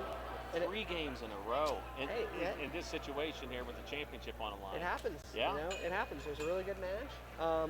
You surprised they didn't use any more timeouts than just that one Like I game? said, I would have. Yeah. I would have again, just to change the strategy a little bit. You know, when you're up 10-4 and then you lose that game, maybe you don't think about changing your strategy yet. But then when you lose another one, and then you're down big in another one, something's got to change. Right. It looked like they kept trying to do the same things. That did work in games 1 and 2, but they weren't working anymore. And so that's what the really, really good teams do, is that they adjust once, they adjust twice, they adjust, because the teams are adjusting to each other, right? So let me ask you this, in your opinion, was this match won by Jill and Jen making adjustments, or was it won by Lori and Emily not making adjustments? Well, I don't even know if it's as much as that. I mean, Jen and Jill also played phenomenally, right? I thought all 4 ladies, what I liked about this match is that I honestly don't think any of them played poorly. I thought everyone played really, really well. And so I was happy to see that. I thought Jen and Jill, at the end of the day, ended up executing their game plan. Yeah, better. I agree. At first, they weren't executing it as well. As you said, they started hitting lobs a little bit more. 4 total lobs in game 1.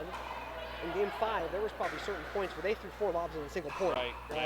And so that ended up being a big changer, you know. So you would have liked to have seen Lori and Emily figuring out some ways to counter those lobs. And it's a little bit untraditional, but sometimes maybe when you have a kill shot, don't kill it at their feet, because you know they're going to lob it back. Yeah. So maybe that's a ball that you dink into the kitchen, right? And get them back into, into that game. But you know, hats off to Jen and Jill. Like, they battled from 10-4 down 2 games. And they earned it. They won it. So I'm happy for them. It was a fun match to watch too. And yeah, I'm proud as a coach of Lori and Emily. Lori's backhand rolls. They would have lost that match in 3 games if she didn't have that backhand roll. And I tell you what, I haven't seen it. But yeah, it was consistent. Yeah. It was solid. Emily played great. Again, I'd like to see her playing that alpha role a little bit more. This is new to her. Yeah. When she plays mixed, she plays with Caroline. As you know, Caroline can blast the tar out of the ball. So a lot of times she plays the left side, and Emily plays that right side. So I'm anxious to see her just continuing to grow as that left side player. I'm happy with the match. Yeah. So now the men's 4-5. we got the men's 4-5 coming up. I believe they have 2 games done. Yeah, let's talk. Rich, what do you guys? Where are you guys at? Give me a fill-in. 1-0, just second game starting right now. And how'd you guys win that game? All right, so that gives me a heads up. They were down. Rich and Gina were down 6-1, came back and won the game. So it'll be interesting. Mike and I are coming into this fresh, and we'll see if I can give you some strategy and some differences here. So we're starting the second game. The near side is Rich and Gino, and the far side is Steve and John. Steve is in the blue, John's in the black. Again, we have another lefty here, so Steve is in the blue, just like Jill, and he'll be playing that left side, or sorry, the right side. Woo-hoo-hoo. John exploded on that volley there. So you're going to see very similar. This is the start of the second game. Oh, okay.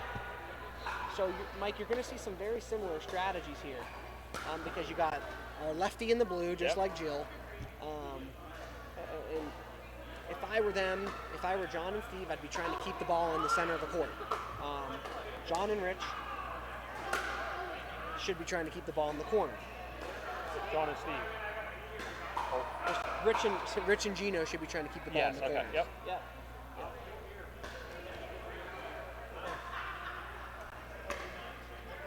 0-0-1. So what I did find, Rich and Gino were down 6-1 last game and came back and won. Oh, wow. So we don't know how, but they definitely have the momentum on their side. Rich and Gino have been playing together quite a while. Or they play. They're not steady partners, but they're in the same play group, right. And they've both been playing for a long time, so they're well aware of how each other play. And you'll notice they do not stack, where John and Steve will stack.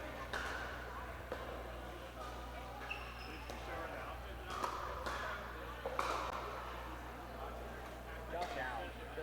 Some good footwork from Rich to stay out of the kitchen on that ball. At some point, I may have to walk away for a second or two because I got to congratulate all of our ladies. I can hold down the fort. Yeah. And I won't talk about you when you're away either. You better not. I probably will. But I'm telling you about 0-1-2. it.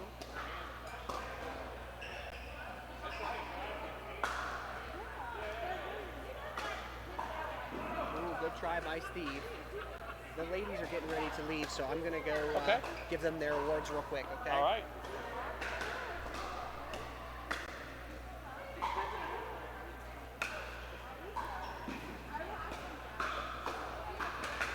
Ooh, what a great hands battle. Oh, really nice point there. That was a better match.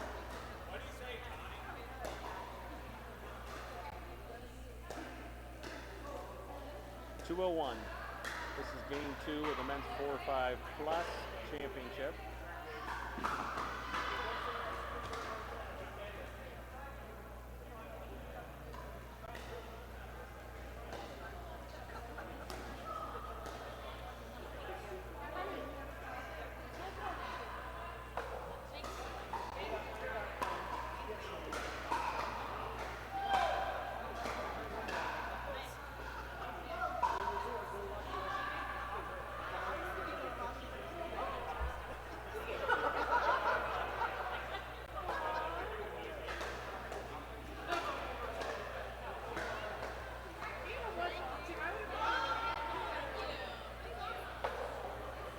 Are you back? I'm sorry, I walked away myself. I'm back. Thank God Mike held down the court by walking away. I got pulled away. People want to see me. What can I do, Just? You're not the only one that people want to talk to. 0-2. See? I know, picked up right where we are now. You sure? Positive, that's what I heard. Rich and Gino definitely have points. I would say it's 3-0-2. That's a guess. Now, 05. 05. I was close. So the nice comeback by Steve. So my strategy suggestion, if I were Steve and John, Steve's a great power player. Wow. But I think John's got the better drops. So I would think that John wants to be hitting his third shot drop. So those service returns down the middle, I would like to see John take. And John can cover a lot of court too. Yeah. As I And say right on that, cue. he misses. Right on cue as you John, talk come about. on. Right And on when you cue. watch this back, make sure you spank yourself. You're making me look bad. So they're not stacking on the service return either. Nice rip. So I'm curious, I wonder if Rich thought that they were going to switch because he hit that drop shot right to John's forehand, which would have been Steve's backhand. And there goes Yeah. John. Yeah, he's fast. He is. He's yes, fast. he is. And he's smart. He plays smart too. He does. He's definitely a student of the game. He's here all the time drilling, analyzing. Nice drop from him. He's got 3 more hours left. That Eula paddle is illegal in 3 hours and 8 minutes. It's funny because literally, I was just getting ready to ask when that was taking place because I heard it after, as he was hitting that. It has that such distinct sound to it. Ooh, great counter from John. I like how he sat on that backhand and just slid away from it. So what we were saying is, we were joking with Rich, so that the Eula paddle that he's using, is illegal as of July 1st. So it is ironic that we happen to have league finals tonight, the last day before it's turned illegal. Just why is it illegal? It's too powerful. Okay. You got to see in that one exchange, it just explodes off of that paddle. Steve DeSantis has great hands. His hands are really, really fast. It's hard to hit him, and he just got blasted. So it goes to show you how fast that paddle is. Point in case, right? There you go. I mean, that was ridiculous hands from Steve. Yeah. I liked Gino's speed up. But Steve's hands are really, really solid. Good job. Nice playing, John. See you, bud. Good job, man. Eduardo, see. They're just out from Steve. I think we got 2-5-2.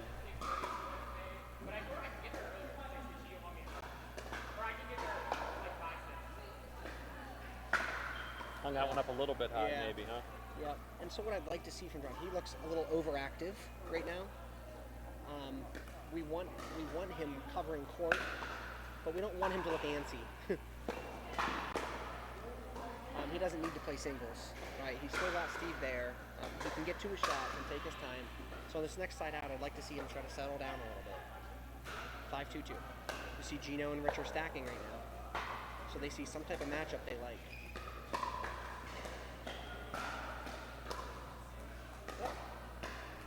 6-2-2s.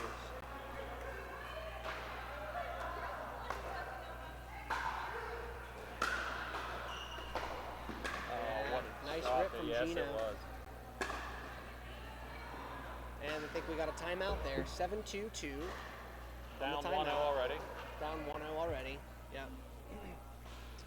And so this is Gino and Rich's second match of the night. They won their first match. So they're, warmed up. I think Steve and John played a little bit before this as well. I guess they were up 6-1 in that first game, so we can't say they were cold, I Right. guess, right? So it's hard to say the adjustments that Rich and Gino have made, because they're obviously on a significant run here since they were down 6-1 in that first game. So it's hard for me to break down what's going on right now. We haven't seen enough, right? So at this level, for a championship match, and Gino and Rich have played together, they have some strategy Sure. in mind already. Yeah, at the end of the day, this is Steve here, right? Steve's the lefty. I can erase this later. At the end of the day, what most comfortable players, what right-handed players are comfortable doing, is hitting drop shots to the backhand over here. And so that's what we've seen so far, is that whether it's Rich or Gino, they've been hitting drop shots over here to John's backhand. And John is being aggressive, so he's been coming over here to the center and opening up that backhand over bit too much. And so that's why I'd like him to stay a little bit more. And especially having a lefty partner. He Yeah, doesn't exactly. necessarily. Exactly. A strong lefty partner Right, at that, exactly. too. Yeah, And- and so what they could do is just a little slide and have Steve slide this way, so he could be sitting on his forehand. Right, his body's covering the line, let his forehand cover the middle. Just a small body position. But again, hard to analyze. There hasn't been enough really to show yet.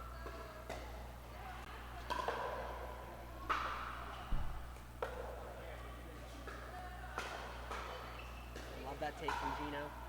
Oh, Yep. So I actually just taught a lesson before this of whoever's hitting the drop shot takes their time, hits the drop, and the partner charges. And so we got to see that right there.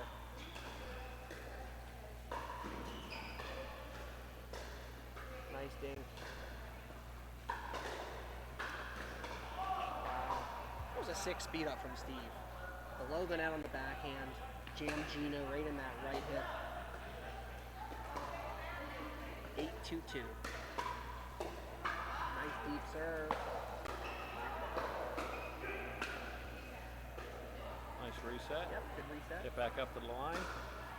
Oh, that's a good Just lead missed. from Steve. Good lead.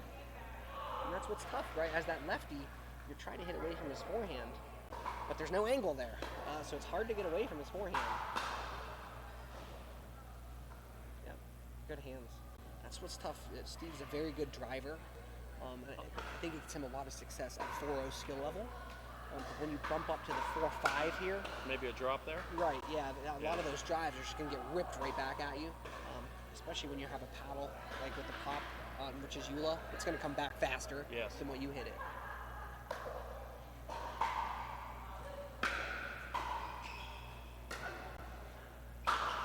Whew. Rich just saved our life. That ball was coming right on my face off the That was bounce. pretty hot. Yeah. John doesn't need John's paddle's got a lot of pop too, but he can hit the ball hard. Just out there, just out. I'm slightly curious, we got questions going on here. If they're good questions, I'm going to answer it. Bill, great question. You don't. You can, so you can't stop. the opposing team from doing anything. So Bill asked, how can you stop a team from hitting a lob? You can't.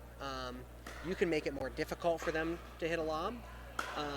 What you're really looking at doing is so that's a quick end of that game there. You're looking for patterns, right? And so that last match, Jen and Jill were really good at hitting lobs on balls that Lori and Emily were attacking, right? So they were hitting defensive lobs from the deep third of the court. And so in that scenario,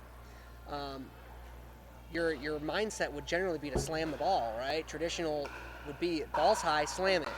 Well, for Emily and Lori's sake, they kept slamming it, and Jen and Jill would hit a great lob off of it. And so what I would do is, just hit a nice little drop shot in the kitchen, or maybe an angled softball, and that would bring them back up to the net, where I don't think they hit any lobs from the kitchen. No. And so you have to recognize where those lobs are coming from, and you have to try to take those scenarios away. So really good question. I hope that answer helps. So we're on to game 3 here. Game 2 happened pretty quickly. There was some unforced errors. I'd like to see John have a little more patience. I've seen him miss a couple shots tonight that he doesn't ordinarily, simple shots. Right. It's okay to dink, right? Yeah. Gino and Rich both have really good hands. They both have good drop shots. You're not going to get any free points. You got to buckle down and grind these points out. Playing Gino and Rich is like an AFC North battle. Like, you put on your chin strap, like, That's a great analogy. attacking low balls isn't going to work in the long run. That's what you need to do, right? So John put a good dink in. He let Gino attack first, and we used Steve's hands to I was just saying, you've already talked about Steve's hands, quick hands. Right. Yeah. The other thing I'd like to see him do is on Gino and Rich's drives, he looks like he's blocking them. I'd like to see him explode on some of those and punch those volleys back instead of just trying to slow it down. Go ahead and whack it right back at him.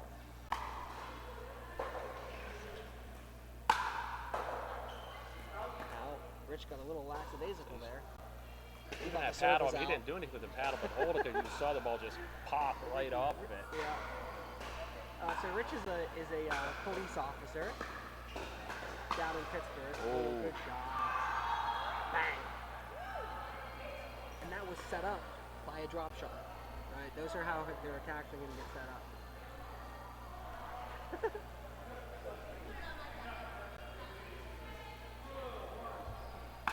2:01. So Steve and John are now to a quick stop here. Another miss by John.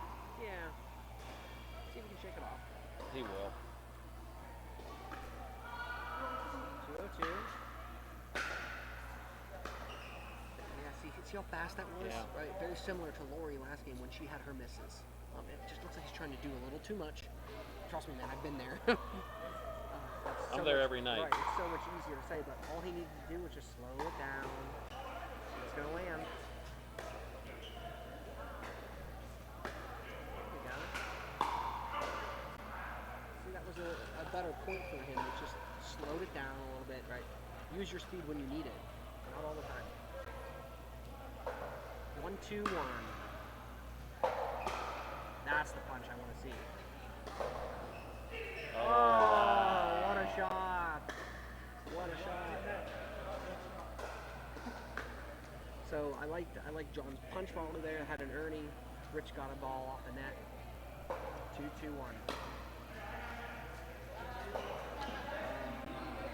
2-2-1. So Gino's saying that's his ball. I agree. It's a short ball in the middle. You should let the forehand take that. General rule of thumb, guys. Short, high ball in the middle. Forehand. Like that. Right on cue again. It's like you have some of these planned. Gino and Rich got on the board there. 2-2-1.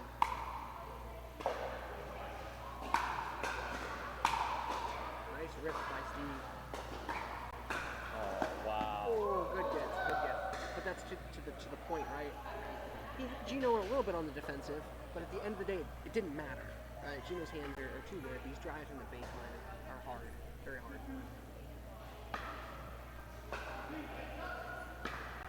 Great ball by John. Called it and then made the play. Called it early. Yep. Yep.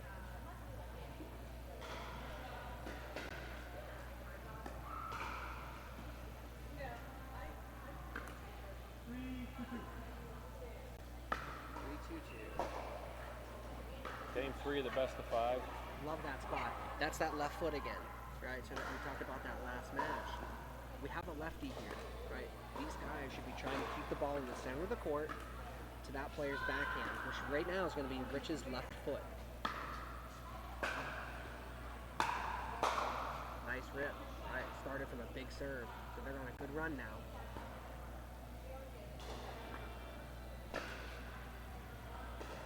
Gino a little bit out of position there on that one. 5-2-2. So his return wasn't good enough to get him in position. So yes, but you know, if you don't hit a quality ball, you're going to be out of position basically. That was a good run from John and Steve though.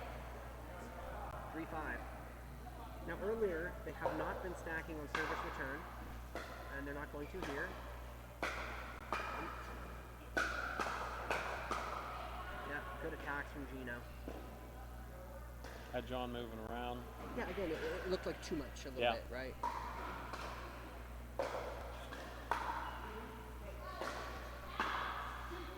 That's all right. I like him taking that ball, though. Well, yeah, because that's Steve's backhand also. Yeah, exactly. Yeah, and very similar to the point before, where you asked if Gino was out of position. Steve was out of position, but he had to be because his return wasn't good enough to get him in position. Yeah. Right, and so I was okay with John kind of taking that ball. 4-5-2. Oh, love that return. Great hands from John. Oh, Yeah. nice point. Yeah, good hands, good point. Another good example of just simplify, right? I feel like the team that's been initiating from the net has been losing more than they've been winning. Both teams. 5-5-1.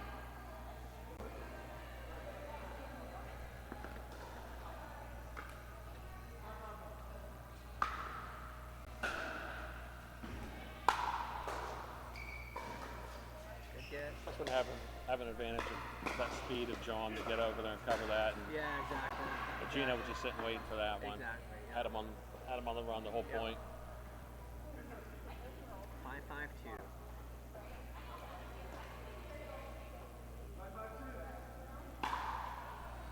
Love that rip. It was a really good service return. Alright, on a rip of a serve. So very, as complicated as the game is, it's also can be as simple. Very similar things to the ladies' game from before, right? If the service returns are good, you should be hitting drop shots. So there's a drop shot, and there's an attack, right? When we're hitting drives on service returns that are either really, really, really good or really, really, really bad. But other than that, at this skill level, you're using drop shots to set it up. See, Gino hit a bad drive. I would not have driven that ball hard. Yeah. John was set. John hit. 5-6.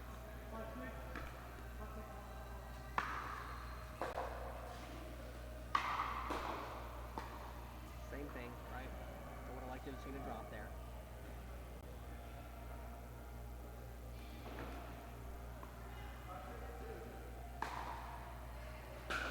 Good return.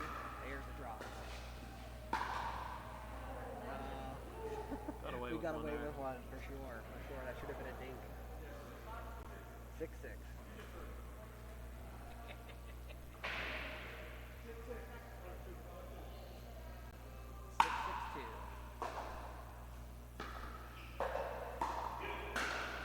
Nice get. Oh, wow. Two nuts What in a row. shot. 2 nuts in a row. 7-6-2. Although Rich did have one earlier in the game. So I guess John and Steve are at +1 for the net right now.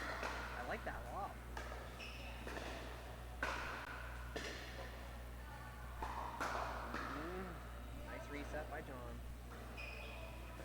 This is what we should be seeing.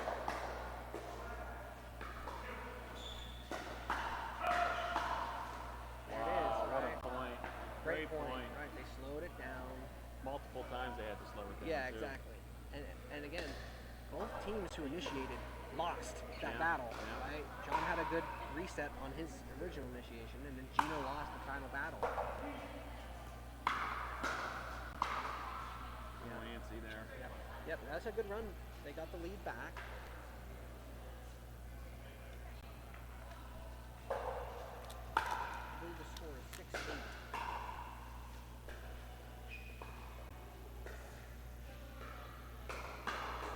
Nice foul by John. There it is. Another nice reset and Yeah. took it right out of the air. I did wish we had like percentage stats available right now. You're not doing that? You're not keeping track of those?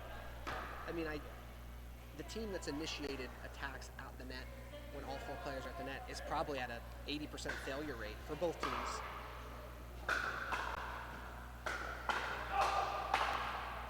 Same. There you go. Camera Multiple can't times. see me right now, but I'm Right. gesturing, right? And it's going for both teams, right? And so at some point, someone's gonna make that Still got realization. a timeout here too. Right. So Gino and Rich took the timeout. They did. They are, again, this is their second match of the night, so they might be getting a little tired. But once we get on the screen here, we're looking for those. We're looking for those longer dink rallies, right? That's all right. We're looking for those longer dink rallies. The team that's initiating versus losing. So both teams need to settle in a little bit. We'll see if that happens here. But not getting so aggressive with the attacks. It was just more of a break, just to take a break and maybe change momentum. So I didn't really see Gino and Rich talking much about any strategy. There it was. Oh, yeah. Yes, it was. Yeah, good hands. Stayed so composed, relaxed, and, I don't think he was a 2, actually. 6-8-1. I do believe that John and Rick and Steve actually just missed a serve there. Nice definition. Could be wrong. We could go back and look at the video. But I actually think they came over at 6-8. I think John should have served. 6-8.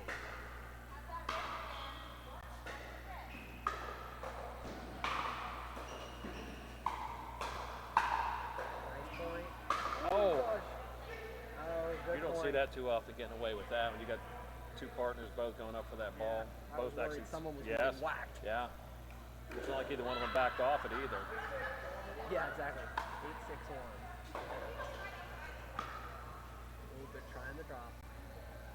Well, Steve's got all that power, and then John's a volleyball player, so they both wanted that high floater in the middle. Exactly. Oh, Yeah, just you missed it that one, wide, yeah. Yep. So that's a quick side out. That was a missed opportunity there. 6-8-1. Love that return. Oh, Yep. great shot. Yep.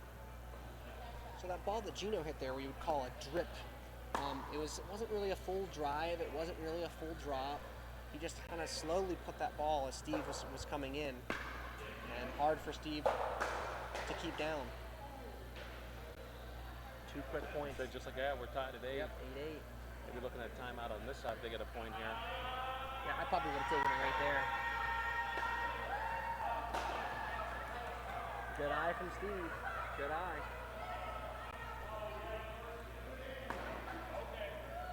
8-8-2 here.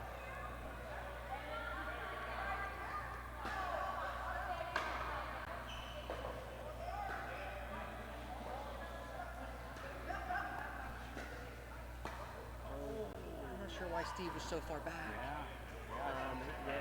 Yeah. I think they were in charge at that point. Rich missed the Ernie. He was off the court and missed the opportunities. Like that, they got a lead. Oh, way to take advantage by John. They come storming back now. Yep. Got 8-9. 8-9. So when I played Gino and Rich, this was the scenario we were able to take advantage of them. We were hitting Gino's left foot. See, they gotta hit a drop. Gotta get in. Here we go. Look at those hands from Gino. Effortless looking too. And Yeah. there's the setup, yeah. Yeah, and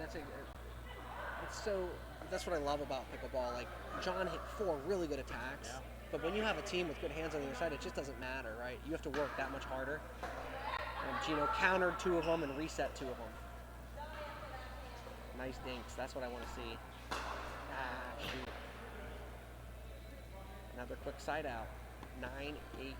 9-8-2, they are, or I'm sorry, 9-1, they are up to in the match. Nice return. Oh no. Wow. Oh no. We got match point. Yep.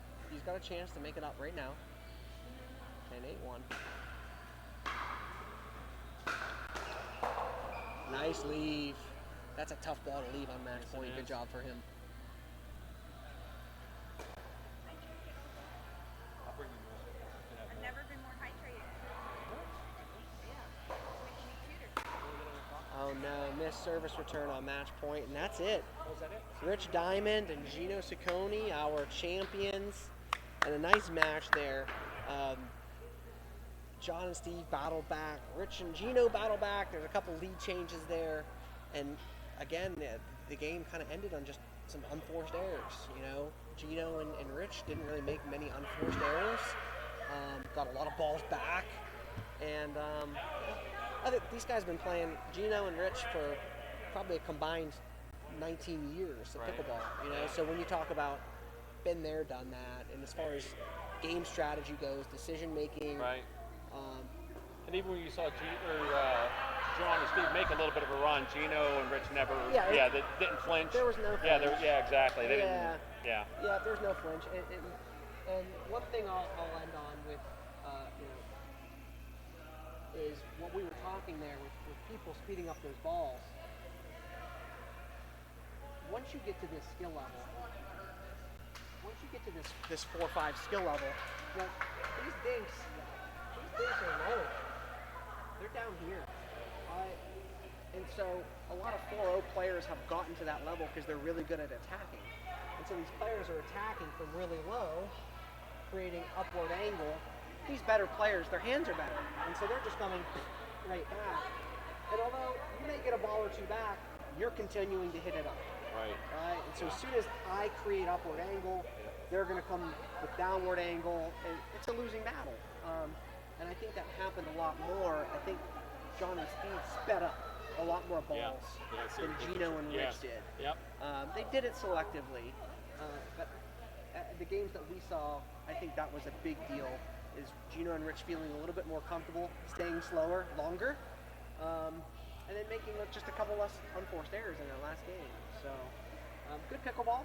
Yeah. Enjoyed watching it. Yep, 2 good It was matches funny, tonight. 2 funny more for how tomorrow. long the ladies' match was, Yes, and then the men's quick, match. yeah, exactly, because that Yeah. was what 8:30ish, right? So 45 minutes or so on this Yeah, one. exactly. Yeah. So they were about half the distance of the ladies, and a lot of times you actually see the men's matches being a little bit longer because they do end up dinking a little bit longer. Right. But we didn't see that here, and so interesting to see the matchups. So, Yeah. so 2 more that's on it. top tomorrow, right? So yeah, thanks. So we have what do we have? We have The men's, women's 3-5, or yeah, women's 3-5. women's and men's 3-5 championships tomorrow. Starting at 7 and 8, 7 and 8. or yeah. 7 or yeah. Exactly. Roughly whenever we'll do the ladies first, Yep. and then the men after, just like tonight. And so it'll be interesting to see. We did the more advanced play tonight. Right. 3-5 we consider intermediate play, so you'll see some different strategies. I think a couple of our teams do stack, and so you'll see some of those strategies as well. And so yeah, if you guys enjoyed watching tonight, Mike and I will be back here doing the same thing tomorrow night for our men's 3-5 and our women's 3-5 championship. Starts So at 7. yeah, thanks everyone for tuning in. We hope you enjoyed it, and yeah, come back tomorrow, same time, same place. Thanks. Yeah, thanks, Mike. All right, buddy. Thank you.